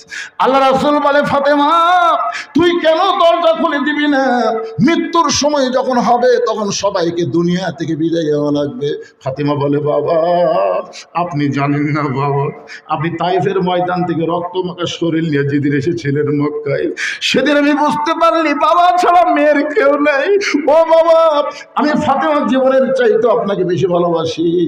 আজরাইলকে আমি জোর হাত করে বলবো আজরাইল জানটা যদি কবজই করতে হয় তাহলে আগে ফাতেমার জানটা কবজ করে তারপরে আমার বাবার জানটা কবজ করো। আমি ফাতেমা দুনিয়াতে থাকবো, আমার সামনে আমার বাবাকে নিয়ে যাবে এটা কখনোই আমি হতে দিব না। রাসূল বলে ফাতেমা আয় আয় তুই আমার কাছে আয় না। ফাতেমা যেই মাত্র নবীর কাছে, নবী কানে কানে বলে দিলেন ফাতেমা রে এই দুনিয়া থেকে বিদায় নেওয়ার পর সর্বপ্রথম তোর সঙ্গী আমার দেখা হবে। আল্লাহর নবী আমাকে বলেছেন মাত্র 6 মাস পর এই দুনিয়া থেকে বিদায় নিবি ফাতেমা, কোনো চিন্তা করিস না। আমি সেদিন থেকে গণনা করতেছিলাম আজকে রাত্রেবেলা আমার 6 মাস পূরণ হয়ে গেছে। আলী বলে ফাতেমা তোমার বাবার চিন্তায় তুমি কি তোমার সন্তান 2 থেকে ভুলে গেলে? তুমি কি জানো তোমার হাসান হোসেন সবসময় মদিনার অলি গলি কান্দে আর বলে আমার নানা কোথায় রে, আমার নানা কোথায় রে? ফাতেমা রে এই 6টা মাস আমি হাসান হোসেনের মুখের দিকে তাকায় দেখছি, চোখের দিকে তাকায় দেখছি, এদের 2 ভাইয়ের চোখে কোনো সময় পানি ছাড়া দেখতে পাই নাই। যেই সাহাবী ভাই তারে জিজ্ঞেস করে আমার নানা কোথায়, নানা ছাড়া আমরা থাকতে পারবো না। 6টা মাস হলে তোমার 2টা সন্তান নানা নানা বলে কাঁদতেছে, আর আজকে গভীর রাত্রে যদি তুমি দুনিয়া থেকে বিদায় নাও তাহলে বলো ফাতেমা তোমার সন্তানকে আমি কেমনে সামাল দেব? ফাতেমা বলে স্বামী গো আমার বাবার জায়গায় দুনিয়ার কেউ জায়গা নিবার পারবে না। লিল্লাহে তাকবীর। ফাতেমা বলে স্বামী এই দুনিয়া থেকে রাত্রিবেলা যখন বিদায় নেব, বিদায় নেওয়ার পরে আমার 3টা চাওয়া আপনাকে পুরা করা লাগবে, মাত্র 3টা চাওয়া আপনার কাছে। আলী কান্দার বলে ফাতেমা দুনিয়ার জীবনে গরিব ছিলাম বলে তুমি কিছুই চাইলা না। আসলে দুনিয়ার জীবনে হযরত আলী এত গরিব ছিলেন যে গরিব থাকার কারণে ফাতেমা কিছুই চায় নাই। একদিন দুপুরবেলায় ফাতেমা হযরত আলীর সামনে এসে দাঁড়িয়ে আছে আর মুচকি মুচকি হাসতেছে। আলী বলে ফাতেমা তোমার মুখের মধ্যে হাসি দেখতে পাই কারণ কি? বলে আপনার হাসান হোসেন না খাইয়া ঘুমায় গেছে, আপনার হাসান হোসেন না খাইয়া ঘুমায় গেছে। ঘুম থেকে চেতন পাইলেই খাবার চাবে, কিন্তু গোটা ঘর তন্ন তন্ন করে খুঁজেছি, হাসান হোসেনের সামনে খাবার দেবার মতন কিছুই নাই। এখন চেতন পাই যদি ওরা নানার কাছে যায়, আমি জানি আমার বাবার বাড়িতেও খাবার নাই। ওগো স্বামী এইটাও জানি আপনার পকেটেও কোনো টাকা নাই, তাহলে আমার হাসান হোসেন ঘুম থেকে উঠলে খাবার চাইলে কি করব? আলী বলতে ফাতেমা আমি তো দিশাহারা হয়ে গেলাম, আমার করার কিছুই নাই। ফাতেমা বলে কোনো টেনশন করেন না, এই যে একটা ওন্না আমি যত্ন করে রেখেছিলাম এই ওন্নাটা আপনার হাতে দিয়ে দিলাম, এই ওন্নাটা বিক্রি করে যেই টাকা হবে সেই টাকা দিয়ে আপনি তাড়াতাড়ি খাবার কিনে নিয়ে আসেন। হযরত আলী ফাতেমার ওন্নাটা পকেটের মধ্যে নিয়ে গোটা বাজার ঘুরতেছে, কিন্তু পকেট থেকে ওন্না বের করে সাহস পাচ্ছে না। কারণ ওন্নাটা বের করে যদি বিক্রি করবার চাই আর খরিদ্দার যদি জিজ্ঞাসা করে আলী ভাই এই ওন্নাটা কার, যদি বলে আমার বউ ফাতেমার, তাহলে খরিদ্দার অবশ্যই চিন্তা করবে যে এই পুরুষ মানুষ বইয়ের জিনিস বেচা খায়, এই পুরুষ হলো দুর্বল পুরুষ। ধরে বলেন কি পুরুষ? বইয়ের জিনিস বেচা খাওয়া লক্ষণ ভালো। হযরত আলী মনের মধ্যে চিন্তা করতেছে কেমনে ওন্নাটা বের করে খরিদ্দারের সামনে ধরবে। এমন সময় খরিদ্দার হযরত আলীকে সালাম দিয়ে বলে, আলী ভাই আমার মনে হয় আপনি কিছু বিক্রি করবেন। আলী বলে, ফাতেমা, যখন খরিদ্দার বলেছে আমার মনে হয় কিছু বিক্রি করবেন, সঙ্গে সঙ্গে চিন্তায় পড়ে গেলাম এটা কি খরিদ্দার, আমি বিক্রি করব আল্লাহ ছাড়া দুনিয়ার কেউ জানে না। তাকে থেকে খরিদ্দার একটা থলিয়া ব্যাগ তার মুখটা ফাঁক করে ধরে রাখছে। আলী যখন পকেট থেকে ওন্নাটা ব্যাগের মধ্যে দেয়, ওই খরিদ্দার একটা বার ওন্নার দিকে না তাকায়া আলীর হাতে 6টা দিরহাম দিয়ে যখন বিদায় নেয়, হযরত আলী এক দৌড়ে খাবার দোকানদারকে বলতে যে ভাই 6 দিরহামের যে খাওয়া হবে সেই খাবারটা টোপলা করে আমাকে তাড়াতাড়ি দিয়ে দাও। আমার সন্তান কাঁদতে কাঁদতে ঘুমায় গেছে ক্ষুধার জ্বালায়, চেতন পাইলেই খাবার চাবে। দোকানদার তড়িঘড়ি করে 6 দিরহামের খাবার টোপলা হযরত আলীর হাতে যখন দেবার চাই, হযরত আলী দোকানদারের কাছ থেকে যখন টোপলা নিবে, এমন সময় টাকা দিয়ে টোপলাখানা নিবে, এমন সময় এক ফকির এসে আলীর সামনে কান্দার বলে, আলী রে, আজকে 3 দিন হলে আমার বাড়িতে কোনো খাবার নাই, যদি পারো আল্লাহর রাস্তায় আমাকে সাহায্য করো। আলী মনের মধ্যে রাগ করলেন, সন্তানের জন্য খাবার টোপলা নিব, আর এমন সময় ফকির সামনে দাঁড়াইছে, কি করবে? মনে হয় ফকিরকে বলবে মাফ করো। এমন সময় আল্লাহর কোরআন বলতেছে, আম্মা সাইলা ফালা তানহার, আলী রে ফকিরের সঙ্গে খারাপ ব্যবহার করিস না। হযরত আলী 6টা দিরহাম থেকে একটা দিরহাম যখন ফকিরকে দিবে, মনে মনে সিদ্ধান্ত নিয়েছে 5 দিরহামের খাবার নিয়ে বাড়ি যাবে। এমন সময় কোরআন বলে, ওমা তুনফিকু মিন শাইইন ফি সাবিলিল্লাহি ওয়াফা ইলাইকুম ওয়া আনতুম লা তুযলামুন। আলী, ফকিরকে একটা দিরহাম যদি তুই দান করিস, আল্লাহ তোকে 10টা দিরহাম ওয়াফা ইলাইকুম ফিরিয়ে দিবে। তুই যদি 2টা দিরহাম দান করিস, আল্লাহ তোকে 20টা দিরহাম ফেরত দিবে। আলী রে, তুই যদি 6টা দিরহাম দান করে দিস, আল্লাহ তাআলা দুনিয়াতেই তোকে 60টা দিরহাম দিয়ে দিবে। হযরত আলীর কাছে সন্তান বড় না আল্লাহর কোরআন বড়? আল্লাহর কোরআনকে বিশ্বাস করে ফকিরকে 6টা দিরহাম যখন দিয়ে দেয়, ফকির হাসতে হাসতে যখন চলে গেছে, এমন সময় দোকানদার বলে, আলী ভাই এই যে টোপলা করলাম, টোপলার খবর কি? আলী বলতে, সামান্য টোপলা নিয়ে কী করবো, তুমি 2 বস্তা খাবার প্যাকেট করো।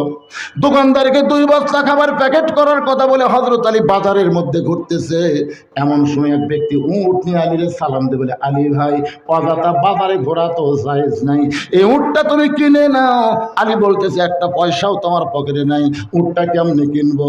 উটওয়ালা বলতেছে, 100 দিরহাম পাখিতে উটটা কিনেন, বিক্রি করে আপনি টাকা দেবেন। এত বড় সুযোগ আলীর জীবনে পাই নাই। 100 দিরহামে বাকিটা উটটা কিনে যেই মাত্র উটের বাজারে বিক্রি করতে যায়, এমন সময় খরিদ্দার এসে বলে, আলী ভাই উটের দাম কত নেবেন? আলী বলতেছে, তুমি কত দিবার পারবা? বলে, বেশি দিলেও হবে না, কম দিলেও চলবে না, 160 দিরহাম তোমাকে দিয়া দিলাম। হযরত আলী 160 দিরহামে উটটা বিক্রি করে, উটওয়ালাকে 100 দিরহাম ফেরত দেয়, বাকি 60টা দিরহাম নিয়ে যেই মাত্র দোকানদারকে বলে, ভাইজান খবর কি? বলে, 2 বস্তা খাবার প্যাকেট করেছি, দাম কত হবে? বলে, 60টা দিরহাম দিলেই চলবে। হযরত আলী দোকানদারকে 60টা দিরহাম দিয়ে 2 বস্তা কান্দে নিয়ে বাড়ির দিকে রওনা দিলেন। মনের মধ্যে কত কামনা, আজকে ফাতেমা বড় খুশি হবে, কারণ অন্য বিক্রির টাকাতে বড় তোর 1 টোপলা খাবার, আর আমি 2 বস্তা খাবার নিয়ে বাড়ির দিকে যাই। যেই মাত্র হযরত আলী বাড়ির দরজায়, সঙ্গে সঙ্গে ফাতেমা আগে দরজা একটু ভাজানো ছিল, কিন্তু এবার দরজাতেই ফাতেমা খিল ঢুকাইয়া দিল। আলী বলতেছে, ফাতেমা দরজা খুলে দাও, 2 বস্তা খাবার নিয়ে এসেছি, দরজা খুলে দাও। ফাতেমা বলতেছে, দরকার হলে আমার হাসান হোসেন না খেয়ে মারা যাবে, কিন্তু আপনি 2 বস্তা কোথায় পাইলেন এটা আগে আপনাকে বলতে হবে। কারণ অন্য বিক্রি করে টাকা দিয়ে বড় তোর 1 টোপলা খাবার হবে, আপনি 2 বস্তা কোথায় পাইলেন আগে বলেন। আলী বলতেছে, ফাতেমা আগে দরজা খোলো তারপরে বলবো। ফাতেমা বলতেছে, আগে বলেন তারপরে দরজা খুলবো। আলী বলতেছে, ফাতেমা আগে খোলো তারপরে বলবো। ফাতেমা বলতেছেন, আগে বলেন তারপরে খুলবো। আপনি কি মনে করছেন 10,000 টাকা বেতন পান, 20,000 টাকা বাসা ভাড়া নেন? হাসিনার পিয়নের 400 কোটি টাকা মাথায় ঘরে। এটা কিন্তু আমরা বলতেছি না, হাসিনা নিজেই বলছে। তোর এখন কথা ঠিক কিনা? হ্যাঁ, কি কথা বলি, একটা পিয়নের 400 কোটি টাকা। 10,000 টাকা বেতন পায়, 20,000 টাকা বাসা হয়ে যায়। আপনি বলেন তো, বউ যদি ফাতেমার মতন সজাগ হতো, অন্য ব্যক্তির টাকা দিয়ে 1 টোপলা খাবার হবে, 2 বস্তা কোথায় পাইলা না বলা পর্যন্ত দরজা খুলবো, এরকম সজাগ বউ হলে কোনো দুর্নীতি করার সুযোগ আছে? জোরে বলেন আছে? আলী বলতেছেন আগে দরজা খোলো তারপরে বলবো। ফাতেমা বলতেছে আগে বলেন তারপরে, আগে বলেন তারপরে খুলবো। এমন সময় আল্লাহর কোরআন আলীর সামনে এসে বলতেছে, আর রিজালু কাওয়ামুনা আলান নিসা, পুরুষ থাকবে নারীদের উপরে। কার কথা? এটা আমার কথা না আল্লাহর কথা। পুরুষ নারীদের উপরে থাকবে। আমরা 15.5 বছরের আগে 5 বছর, তার আগে আবার 5 বছর, তার আগে আবার 5 বছর, মানে এরশাদ চাচা যাওয়ার পর থেকে আমরা আর কোনো মরদ পাইনি ভাই।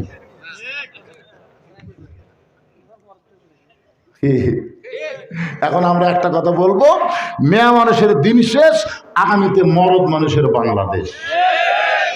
কি বলতে পারবেন না? আমি যেই বলবো মেয়ে মানুষের দিন শেষ, আপনার বলবেন মরদ মানুষের বাংলাদেশ। বলতে পারবেন? গলা খাঁকারে দেন, মেয়ে মানুষের দিন শেষ, মাশাআল্লাহ। আর রিজালু কাওয়ামুনা আলান নিসা, পুরুষ থাকবে নারীদের উপরে। আল্লাহর কোরআন বলে, আলী ফাতেমা যদি দরজা না খোলে খবরদার তুই বলবি না। তুই কি তোর বইয়ের কাছে শুরু হয়ে গেলি নাকি? সঙ্গে সঙ্গে হযরত আলী ঈমানকে পাকা পোক্ত করে 2 বস্তা নিয়ে নবীর দরবারে হাজির। নবী তখন বসেছিলেন, আলীর কাঁধে 2টা বস্তা থেকে নবী আমার উঠে এসে আলীর কপালে একটা চুমা দিলেন। সুবহানাল্লাহ বলেন। চুমা দিয়ে বলতেছে, আলী তোর খুবই কষ্ট হচ্ছে। এই বলে নবী আমার কাঁধ থেকে 2 বস্তা নামাই নিলেন। নবী কে, আলী রে তোর কপালে চুমা দিলাম, 2 বস্তা কাঁধ থেকে নাম নিলাম, তোর মুখত হাসি দেখে না কেন? তোর মুখত কোনো হাসি নাই, বেজার কেন? হুজুর আপনি খুবই ভালো হুজুর, কিন্তু আপনার মেয়ে তো ভালো না। রাসূল শাহাদাত আঙ্গুল তুলে বলে, আলী সাবধান হয়ে যাও, যেই কথা একবার বলেছো এই কথাটা 2বার মুখে আনতে পারবে না। আলী রে, আমার ফাতেমা যদি দরজা খুলতো তাহলে তুমি কি আমার কাছে আসতে? আলী বলে, হুজুর দরজা খুললে কেমনে আসবো? এই জন্য আমার মেয়ে দরজা খোলে নাই, কারণ দরজা না করলে তুই আমার কাছে আসবি। আলী বলে, হুজুর আপনার কাছে আসার কারণ কি? বলে, কারণ হলো 4টে। 1 নম্বর কারণ, আলী তুই কি বলতে পারিস ফাতেমার ওন্না কোন খরিদ্দার কিনেছে? আলী তুই কি বলতে পারিস কোন ফকির তোর কাছে ভিক্ষা চাইছে?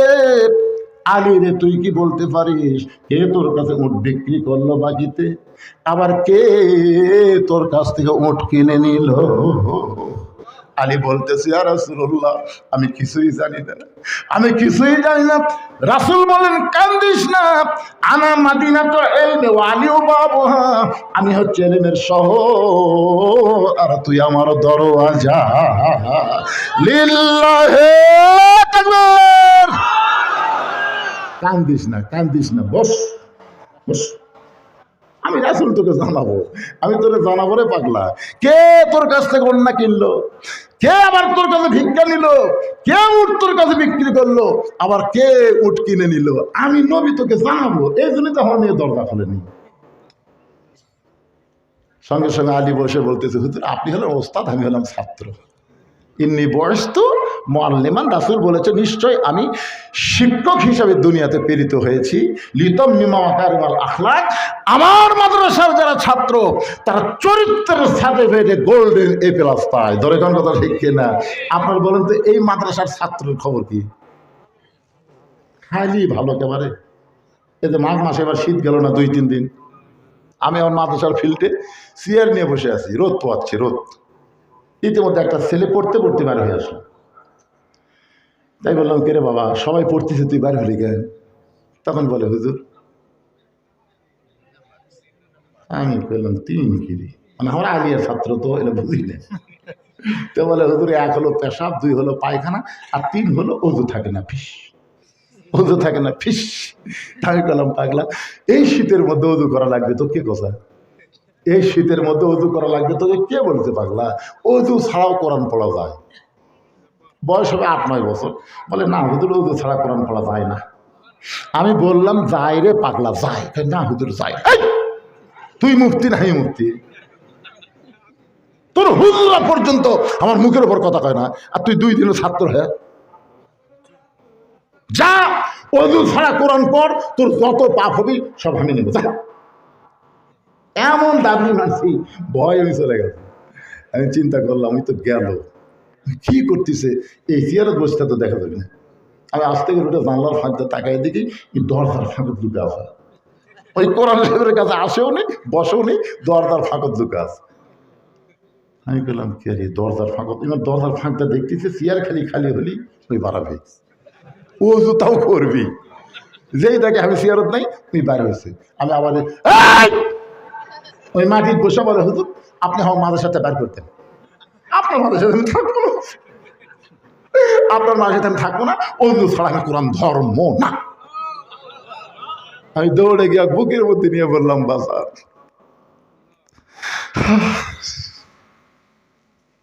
এই শীতের মধ্যে তুই শ্বাসরোধ উঠিস, তুই অত করে তাহাজ্জুদের নামাজ পড়িস, তুই কোরআন পড়িস বাবা,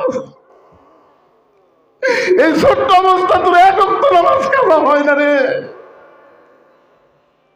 এই জন্য রাসূল বলেছে ইন্নী বুইস্তু মুআল্লিমান, আল্লাহ আমাকে শিক্ষক করে প্রেরণ করেছে, আমার মাদ্রাসায় যারা ছাত্র হবে তারা সবাই চরিত্রে গোল্ডেন A+ হবে, জোরে কার সুবহান। অত সেই মাদ্রাসার জন্যে আজকে আমাদের কত কষ্ট, এই মাদ্রাসার ওস্তাদের কত কষ্ট। আমার মাদ্রাসার ছাত্রকে ভর্তি করে দিছে, ওস্তাদ দিকে ওরে পেশাবখানা নিয়ে আসছে। আমি বললাম হুজুর কেন? হুজুর আগে পেশাব করার শিকার লাগবে হুজুর, এই তো বাড়িতে কিছু শিখেনি আর হাওয়া করে শিকার লাগবে, কি হয় পায়জামার চেন খোলা লাগবে, আর লুঙ্গি পরা থাকলে কত দূর পর্যন্ত লুঙ্গি তোলা যাবে, হাঁটু বার করে দেবে না, ছোট বাচ্চার হাঁটু বার করে এরকম ঘুষে ঘুষে ঘুষে যন্ত্র বার করে ওপর থেকে তলে মারা লাগবে, 1 ফোঁটা যেন কাপড়ত না ভরে। এখন পেশাব করে যেন শেষ 3 বার কাশি দিবি, আঙুলটা দেখবি মাল আছে কিনা, যদি থাকে তাহলে টয়লেট পেপার দিয়ে মুছে পানি খরচ করে উযু করবি। লা ইয়ামুসুহু ইল্লাল মুতাহহারুন, স্পর্শই করবি না যতক্ষণ পবিত্র না হবে। আর সেই মাদ্রাসা এ করুণ অবস্থা ভাই, আলী বসে আছে, নবী বলবেন, আমিও বলবো, আপনারা বসে থাকবেন, কিন্তু এই ফাঁকে এই নবীর এতিম মাদ্রাসা আপনাদের বাপ মায়ের জন্য, দাদা দাদির জন্য, নিজের জন্য 100টা কোরআন শরীফ দান করা লাগবে। একটা কোরআন শরীফ মাত্র 500 টাকা, আপনি 500 টাকা দিবেন, একটা কোরআন দানের সওয়াব আল্লাহ আপনার আমল নামায় দিয়ে দিবেন। কোন আল্লাহর বান্দা সর্বপ্রথম ফার্স্ট হবেন, গোল্ডেন A+ পাওয়ার জন্য লাভ দেওয়াটেন। 500 টাকা কোনো ব্যাপার না, ডাক্তার যে কোনো সময় লিবার পারে, জোরে কোন ঠিক কিনা? আর সদকা তো তারুদ্দুল বালা, দান সদকা দিলে বালা মুসিবত আল্লাহ দূর করে দেয়। ভাইজান ওঠেন ওঠেন ওঠেন, 100 জন, এতগুলো মানুষের কাছ থেকে নিবে না তো, মাত্র লগত এই কোরআন শরীফ তো কি, এটা কি 5 কি বাবা, 5টা কি হাত তুলেন যে দিবেন না, তেলিয়ে আছেন 500 টাকা, এটা বাকি না, কোরআন শরীফ বাকি বিক্রি হয় তাই। এরা আব্দুল সাত্তার ভাই কখন আইছে না, আমি আজকে এমন ওয়াজ করতেছি তাকানোর টাইম পাইনি, তাহলে আপনাদের মুখের দিকে তাকাচ্ছে, 11টার সময় তুলে দিয়েছেন, কি করবো?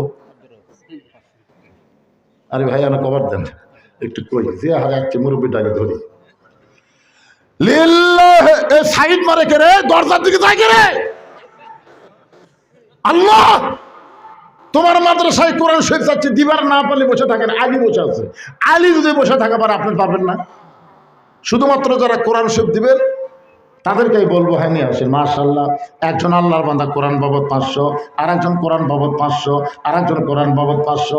আমার আব্দুল সাত্তার ভাইজান কোরআনের নির্ভীক সৈনিক, 4 কোরআন শরীফ বাবদ 2000 টাকা দান করেছে। আল্লাহ আমার ভাইয়ের দানকে কবুল করেন, তার নেক নিয়ত নেকাশাই কবুল করেন, আমিরুল মুমিনিন হওয়ার তৌফিক দিয়ে দেন, জোরে কোন আমিন।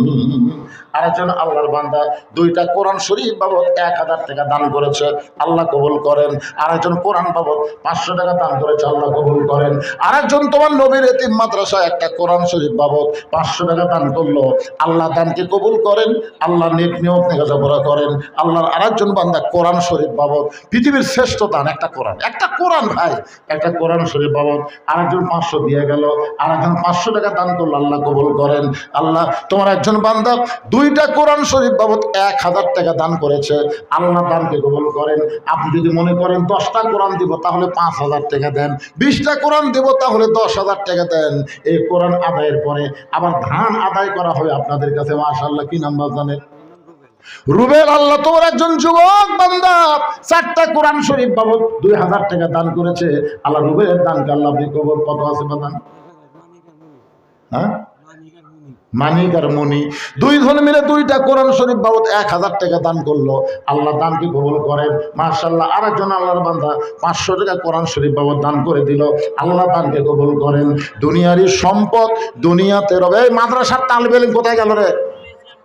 মাদ্রাসার তালবে ইলম তোমরা ওদের পিছন দিকে যাও, ব্যাগ নিয়ে যাও, গামছা নিয়ে যাও, সবাই দান করবেন। 10, 20, 50, 100 যে যা পারবেন। আর 100টা কোরআন শরীফ চাইছি আমি। আপনার একজন 100 জন আল্লাহর বান্দা।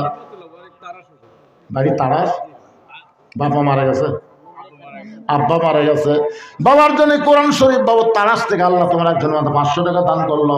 আর একজন কোরআন শরীফ বাবদ 500 টাকা দান করলো। আল্লাহ দানকে কবুল করেন। লিল্লাহে তাকবীর। নুরু ভাই 10টা কোরআন শরীফ বাবদ 5000 টাকা দান করেছে। আল্লাহ তার দানকে কবুল করেন। আপনজন যারা কবরে গেছে এই দানের উসিলা এই কবরকে জান্নাতের টুকরা বানান। আল্লাহর আরেকজন বান্দা 2টা কোরআন শরীফ বাবদ 1000 টাকা দান করলো। আলহাজ সাইফুল ইসলাম কোরআন শরীফ বাবদ 500 টাকা দান করলো। আল্লাহ দানকে কবুল করেন। আল্লাহ নেক নিয়ত নিকাশা পরাক আল্লাহুম্মা আমিন। এই মাদ্রাসার ছেলেরা নাই কে আদায় করে ভিতরে? আদায় হয়েছে ভিতরে? হ্যাঁ, তো 10 টাকা 20 টাকা দিবে না? অনেকে দিবে তো, তাদেরকে যাও বাবা, যাও, সবাই যাও। আইনাল হক 2টা কোরআন শরীফ বাবদ 1000 টাকা দান করেছে। আইনাল হকের দানকে আল্লাহ আপনি কবুল করেন। কি নাম? তা হাজি সাহেবের কম দাম হচ্ছে তো। হাজি সাহেব মানে কি নাম দেন? এখন দিচ্ছেন আগে? হ্যাঁ, আগে দান করছে। আবার কোরআন শরীফ বাবদ 500 টাকা দান করলো। আল্লাহ দানকে কবুল। এগুলো কি লিখতেছেন? ও ধান। হ্যাঁ, ধান যদি কেউ বাকি দেয়, এই বিলের মধ্যে তো ধানের গোলারে, ধানের গোলারে আল্লাহ ইচ্ছা করলে দিবে, না দিলে সব ঘর দিয়ে ভাঙে দেবে। কি আল্লাহ পারে না? পারে না। আর সদকাতে তারুদ্দুল বালা, দান সদকা করলে বালা বছর দূর হয়। আসমানের বালা, জমিনের বালা, আল্লাহ সব বালা থেকে যেন আবাদকে হেফাজত করে। 2 মণ, 4 মণ, 5 মণ যে যা পারবেন দান করবেন। এদের কতগুলো মানুষের ধৈর্য কম, আদায় শুরু করলে তার লাভ দেয় ওঠে। ওটা কি করবেন? কুটি যাবেন? আপনি কুটি যাবেন? বাড়ি যাবেন? বাড়ি যাওয়ার আগে হয়তো এরাইপুর হাসপাতালে যাওয়া লাগতে পারে। জোরে করে কথা ঠিক কিনা? এত সাহস ভালো না ভাই রে। কিছুদিন আগে হাসিনা কথা পলাবো না পলাবো না, এই কথা বলার কয়েকদিন পরে এমন পলে গেল। জোরে করে ঠিক কিনা? আনা মাদিনাতুল ইলমি ওয়া আলিউ বাবুহা রাসূল আলী। আমার মেয়ে ফাতেমা এমন পর্দানিশী, দুনিয়ার কোন মানুষ ফাতেমার ওন্না কিনবে এটা আল্লাহ পছন্দ করে না। কারণ পর্দানিশী নারীকে আমার আল্লাহ অত্যন্ত ভালোবাসে। পর্দানিশী নারী যারা আল্লাহর ভালোবাসা পায় তারা। সুবহানাল্লাহ কন্যা। যে বাড়িতে পর্দানিশী মেয়ে আছে দেখবেন ওই বাড়িতে বরকত বেশি। ওই বাড়ির পর্দানিশী নারী কোনোদিন শ্বশুর শাশুড়ির বিরুদ্ধে স্বামীর কাছে একটা কথা বলবে না। পর্দানিশী নারী খাই খাই হাই হাই নাই নাই এ কথা একবারও বলবে না। সুবহানাল্লাহ কন্যা। পর্দানিশী নারীকে আপনি যা দিবেন আলহামদুলিল্লাহ বলে তাই গ্রহণ করবে। পর্দানিশী নারী এটা হলো গুণ। পর্দানিশী নারী সিলভার মাছ কুটবে, আল্লাহ ইলিশের স্বাদ দিবে। জোরে খান সুবহানাল্লাহ। পর্দানিশী নারী মানে পর্দার মধ্যে থাকার কারণে তাই জাতি হাত দিবে, আল্লাহ তারই বরকত দিবে। আল্লাহ নবী বললেন, আলী আমার ফাতেমার পর্দাকে আল্লাহ এতই ভালোবাসে, সেই ফাতেমার ওন্নাটা দুনিয়ার কোনো মানুষ কিনুক এইটা আল্লাহ পছন্দ করে নাই। একজন ফেরেশতাকে মানুষ বানায়া খরিদ্দার করে তোমার কাছ থেকে 6 দিরহামে ওন্নাটা কিনে ওই ওন্নাটা আমার আল্লাহ তাআলা জান্নাতের মধ্যে যত্ন করে রাইখা দিয়েছে। আলী 6টা দিরহাম দিয়ে যখন ওন্না নিয়ে ফেরেশতা যায়, আল্লাহ বলে ফেরেশতা জান্নাতের মধ্যে ওন্না রাইখা ওই আলীর কাছ থেকে 6টা দিরহাম ফেরত নিয়ে আয়। ফেরেশতা বলে আল্লাহ কেমনে? বলে ফকির হয়ে আলীর সামনে, ফকির হয়ে আলীর সামনে। ফেরেশতা বলে আল্লাহ দুইটা সন্তান না খাইয়া ঘুমায় আছে, মায়ের অন্য বিক্রি করে 6টা দিরহাম পাইলো, আর সেই 6টা দিরহাম দিয়ে খাবার নিবে, আর সেই 6টা দিরহাম যদি ফেরত আনি তাহলে খাদ্য কেমনি কেনা হবে? আল্লাহ বলে, ফেরেশতা লিয়াবলুয়াকুম আইয়ুকুম আহসানু আমালা। সুবহানাল্লাহ। আজকে আলীর আর আমার মধ্যে পরীক্ষা হবে সুন্দর আমলের জন্য। আলী তার সন্তানকে বেশি ভালোবাসে না আমার কোরআনকে বেশি ভালোবাসে? যা যা আলীর কাছ থেকে 6টা দিরহাম নিয়ে আয়। আলী যখন দিবার চাচ্ছ না, তখন তোমার সামনে আল্লাহর কোরআন বলল, আম্মা সাইলা ফালা তানহার, সাইলকারীকে ফিরানো যাবে না। তুমি 1টা দিরহাম যখন দিবার চাইছো আলী, তখন আল্লাহর কোরআন বললেন, ওমা তুনফিকু মিন শাইইন ফি সাবিলিল্লাহি ওয়াফা ইলাইকুম। কেউ আল্লাহর রাস্তায় যদি দেয়, আল্লাহ শুধু নেয় না, আল্লাহ তাকে ফিরাইয়া দেয়। তুমি 1 দিবা, বিনিময়ে আল্লাহ কয় দিবে? জোরে বলেন, কয় দিবে? তুমি 6টা দিরহাম দান করলে, নবী বললেন, আলী রে, ওই ফেরেশতা ফকির হইয়া 6টা দিরহাম আল্লাহকে যখন জমা দেয়, আল্লাহ বলে, ফেরেশতা তোর বড় কষ্ট হচ্ছে, যা একটা উট নিয়ে আলীর কাছে 100 দিরহাম বাকিতে বিক্রি কর। রাসূল বলে, আলী ওই ফেরেশতাকে আল্লাহ তাআলা উটওয়ালা বানায় দিয়ে 100 দিরহাম দিয়ে তোমার কাছে উট বাকি বিক্রি করলো। তুমি যখন উটটা বিক্রি করতে গেলে, ওই ফেরেশতাকে আল্লাহ খরিদ্দার বানায় 160 দিরহাম দিয়ে তোমার কাছে উটটা কিনে নিল। তুমি 100 দিরহাম উটটা ফেরত দেওয়ার পরে যে 60টা দিরহাম পাইলা, 6 দিরহামের কারণে আল্লাহ তাআলা তোমাকে দুনিয়াতেই 7 দিরহাম দিয়া দিল। আপনারা চিন্তা করতেছেন, আমি 500 টাকা দিলাম, 5000 দিলাম, 10,000 দিলাম, আমার তো টাকা কমে গেল রে, টাকা তো নাই রে। আল্লাহ কয়, পাগলা, আগামীকাল ভুরভুরির সাথে তোর অ্যাক্সিডেন্ট হচ্ছে, তুই জানিস? আগামীকাল তোর ছেলে R15 দিয়ে রানীহাটে যাবি, যাওয়ার সময় একটা অটো ভ্যানের সাথে বাজিয়ে 3 উল্টেন খাবি, হুন্ডার কিছুই হবে না, কিন্তু তোর চাপা ভাঙবি আগামীকাল। কিন্তু আজকে দান করার কারণে 1 বছরের সমস্ত বিপদ আপদ থেকে আল্লাহ যদি বাঁচিয়ে দেয়, তাহলে দান করার লাভ হলো না লস হলো? কতগুলো লোক কিন্তু চিন্তা করতে, হুজুর আমার জমির ধারে উনি যখন 5 মণ ধান দিছে, 2 মণ ধান দিছে, ঝড় আসলে তো খালি আমার জমিতে একলা হবে না, অর্ডা তো হবে। তো ওই দান করার কারণে আমার জমি তো ভালোই থাকলো, কেন ওর জমির ঝড় হচ্ছে না, ওর কাছে হাটটা আছে। আল্লাহ কয়, বুদ্ধি তো ভালোই করছে, যা ওই 2 মণ দিছে, তুই দেশ নি জমি, তোর জমির ধান কিছু হবে না, কিন্তু ধান বাড়ি কি হয়, তোর বউ টিবলের পরে গোসল করবার দেয়, এমনভাবে স্লিপ কাটবি, স্লিপ কাটা বলতে এমনভাবে পা পিছলা পড়ে যাবি, মাজা ভাঙবি, পঙ্গু হাসপাতালে তো 2 লাখ টাকা খরচ হবে। 2 মণ ধান বাঁচাবো, 2 লাখ যাবে। কি যারা দান করেননি তারা মনে রেডি থাকেন, লেখা নেন, 1 সপ্তাহের মধ্যে আপনি বুঝবার পারবেন না। 1 সপ্তাহে লেখা নেন আপনারা। যে শোনার পরে, ওমা তুনফিকু মিন শাইইন ফি সাবিলিল্লাহি ওয়াফা ইলাইকুম, এই কোরআন শোনার পরে যারা টাকা দিয়ে দিলেন না, আল্লাহ কয়, টাকা আমি খুলবার পারি, কিন্তু সওয়াব পাবো না, কষ্ট পাবো। জোরে কথা কর না।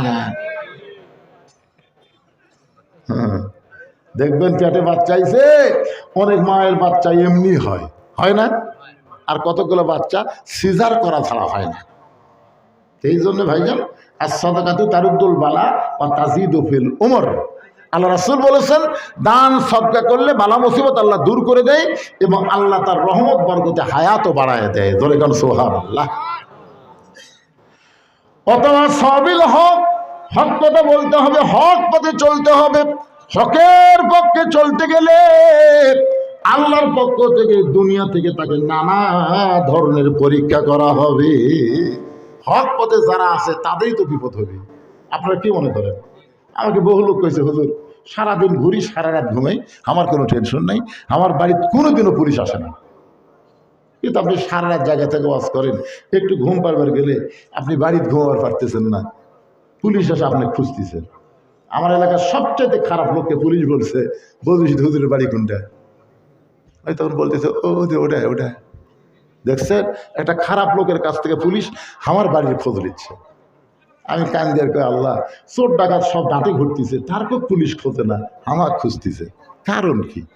কারণ 15.5 বছর কোনো বক্তা যেটা করেনি, আমি সেইটাও হক কথা অ্যাঙ্গেলে আপনাদের শুনে গেছি। ধরে কোন কথা ঠিক কিনা? আমি কিন্তু ছাড় দিইনি, ছাড় দিছি।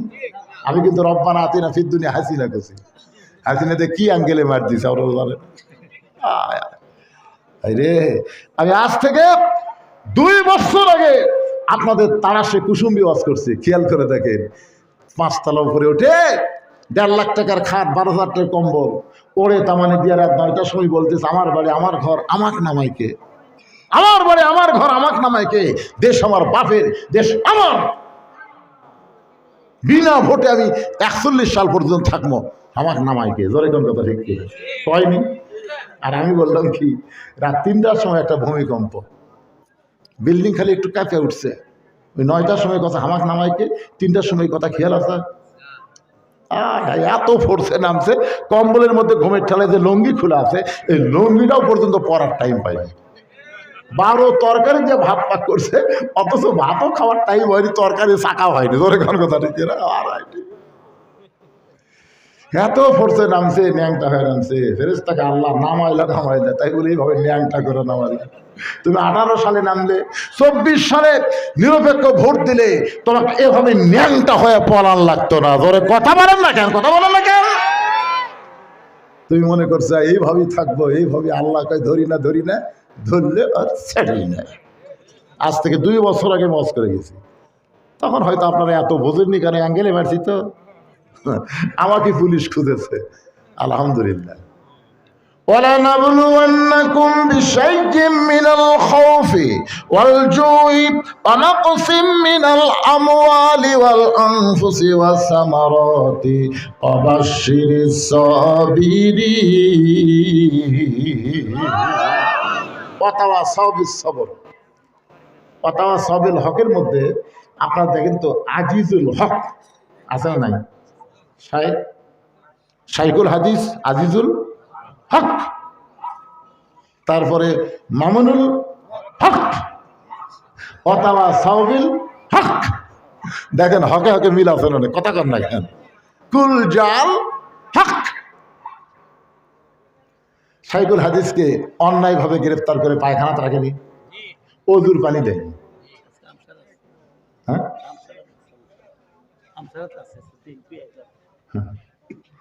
তারপরে মামুনুল হককে বলেছে বউলিয়া ধরা পড়ছে, কাবির কোথায়?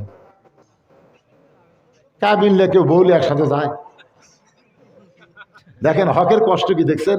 বউলিয়া ধরা পড়ছে। আর শাকিব খান হকের কি মজা রে, কখন বিয়ে করলো, কখন কি হলো, বাচ্চা নিয়ে হালি। সাংবাদিক কখনো করলো না, কবে বিয়ে হলো, কাবিন কোথায়? কিছুদিন পর বুবলি এসে কয় এটাও শাকিব খানের বাচ্চা। সবচাইতে বড় লুচ্চা কোন মেয়ে মানুষ তার কাছে গেলেই মোটা করে দেয়। জোরে কথা ঠিক কিনা? অথচ এই শালা এখন পর্যন্ত ধরা পড়েনি। এখন পর্যন্ত 50 বছর কোরআনের হক তাফসীর করে 13 বছর অন্যায় ভাবে জেলখানায় হককে বন্দী করে রাখলো, আবার তাকে জেলখানা থেকে বের করে হাসপাতালে অন্যায় ভাবে হত্যা করলো। জোরে কথা ঠিক কিনা? এই তো হক। আল্লাহ বললেন ওয়াতাওয়াসাউ বিস-সবর, ধৈর্য ধারণ করা লাগবে। 12 কোটি মুসলমান গাছের গোড়া নাড়া দিবে, এমন ভাবে দিল্লির মামু বাড়ি গিয়ে পড়বা, এই কথা কিন্তু আল্লাহর ওলি বলে গেছে। ইন্দুরের গর্ত খুঁজে পাবো না। আরে কি মনে করতেছেন? ধৈর্য ধারণ করছে, মায়ের পেটের বাচ্চা, কোনোদিনও হয়নি, এবার প্রথম হচ্ছে। খালি বাচ্চার ব্যথা শুরু, ও মারে মারে, আমি মরে মরে, বিষ খামরে, গলার দড়িতে মরে। দাদি নানি দৌড়ে আসে, এই পাগলি, গলার দড়ি দিয়ে বিষ খেয়ে মরবি, তোর পায়ের তলে সন্তানের জান্নাত, তোর স্বামীর পায়ের তলে জান্নাত না, তুরই পায়ের তলে জান্নাত। তুই এমনি এমনি মা হবি। ধৈর্য ধর, ওয়াতাওয়াসাউ বিস-সবর, ধৈর্য ধর, ফেলে ফেলে করিস কারি।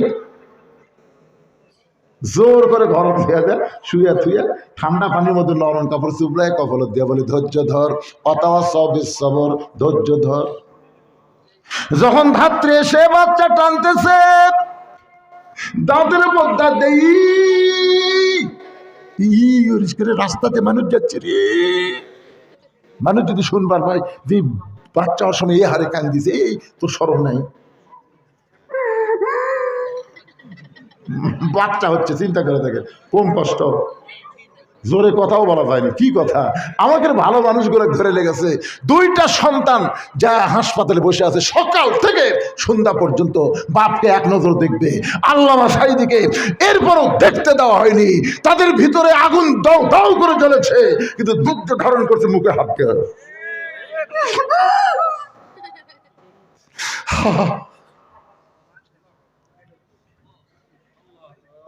এক সময় বাচ্চা প্রসব হয়েছে, কিন্তু মা বেহুশ হয়ে গেছে।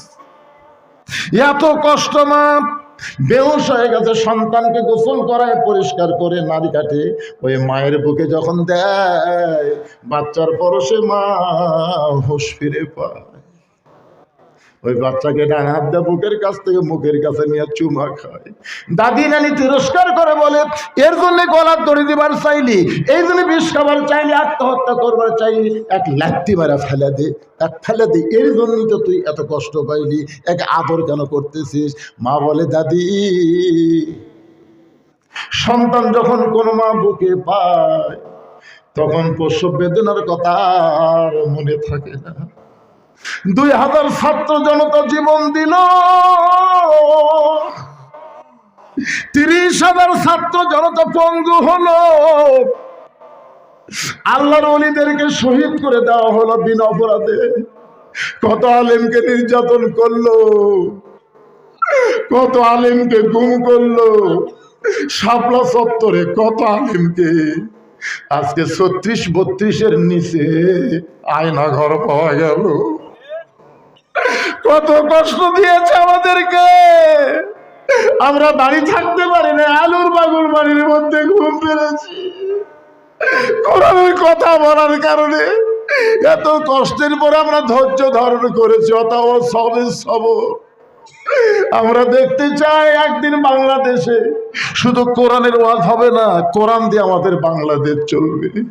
একদিন দেখবো কলেমার পতাকা পথ পথ করে উড়বে।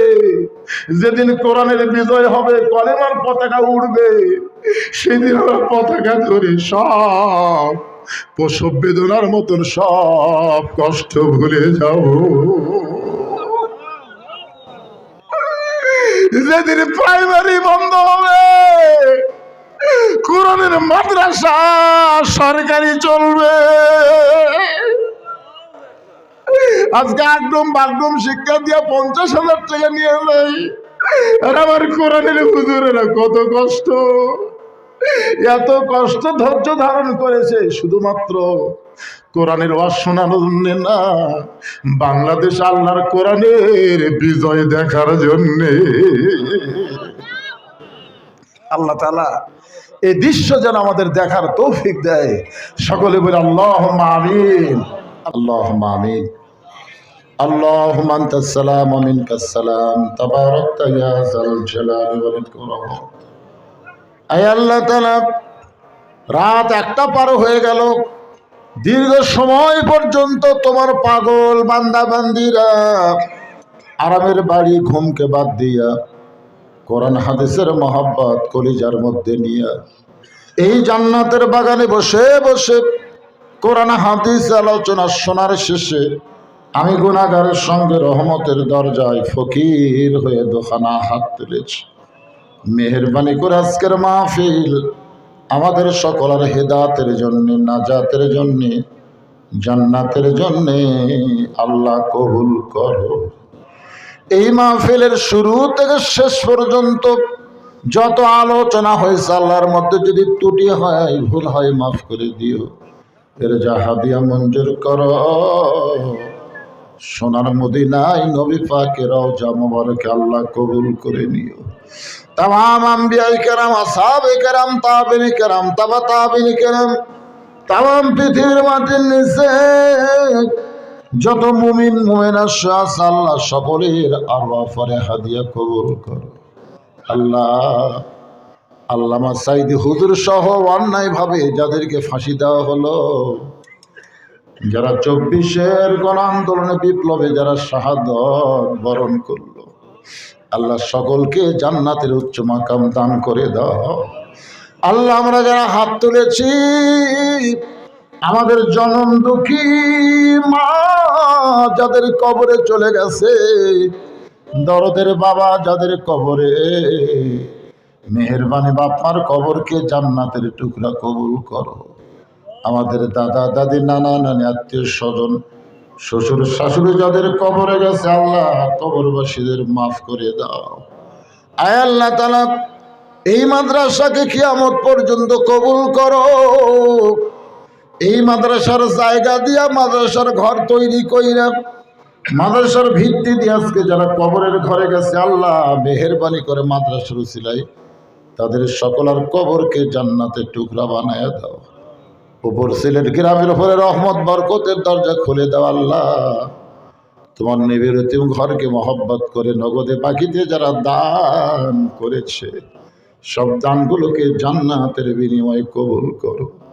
আয় আল্লাহ তাআলা মাদ্রাসার ম্যানেজিং কমিটির সভাপতি, মাদ্রাসার সহসভাপতি, মাদ্রাসার সেক্রেটারি, মাদ্রাসার ক্যাশিয়ার, মাদ্রাসার দাতার সদস্য, মাদ্রাসার মুহতামিম, মাদ্রাসার ওস্তাদ, মাদ্রাসার তালবে ইলম, আল্লাহ সকলকে কবুল করো। কোরআনের সৈনিক আমার ভাই আব্দুল সাত্তার সাহেব সাবেক চেয়ারম্যানকে আল্লাহ তুমি কবুল করো। শুধু কোরআনের ওয়াজ শুনবো না, বাস্তবে বাংলার জমিনে কোরআনের বিজয় আমরা দেখতে চাই। আমাদের সকলকে দেখার তৌফিক দিও। আমার মা বোনেরা পর্দার অন্তরালে বসে বসে ওয়াজ শুনেছে, আবিদা সালিহা পর্দার কবুল করে ফাতেমার চরিত্র দান করে দাও। আমি অসুস্থ, আমার মতো অসুস্থ অবস্থায় যারা হাত তুলেছে, আল্লাহ সবাইকে সুস্থতার নিয়ামত দান করে দাও। আয় আল্লাহ গোটা বিশ্বে মুসলমান যেখানেই বিপদে আছে, আল্লাহ ফিলিস্তিনের মুসলমানকে তুমি বিজয় দাও। আয় আল্লাহ তাআলা মিশরের মুসলমানকে তুমি স্বৈরাচার থেকে মুক্ত করে দাও। আমাদের বাংলাদেশে কেউ যদি কোনো চক্রান্ত করে, সমস্ত শয়তানি চক্রান্ত থেকে আমাদের দেশকে আল্লাহ তুমি হেফাজত করো। আল্লাহ এই তালাশ এলাকা, এ উপর সিলেট এলাকায় তুমি রহমত বরকতের দরজা খুলে দিও। আল্লাহ সুবহান রাব্বিকা রাব্বিল ইজ্জাতি আম্মা ইয়াসিফুন ওয়া সালামুন আলাল মুরসালিন আলহামদুলিল্লাহি রাব্বিল আলামিন। ওয়াজাল আখিরাতি কালিমাতুনা ইনদাল মাউতি। সকলে পড়েন লা ইলাহা ইল্লাল্লাহু মুহাম্মাদুর রাসূলুল্লাহ সাল্লাল্লাহু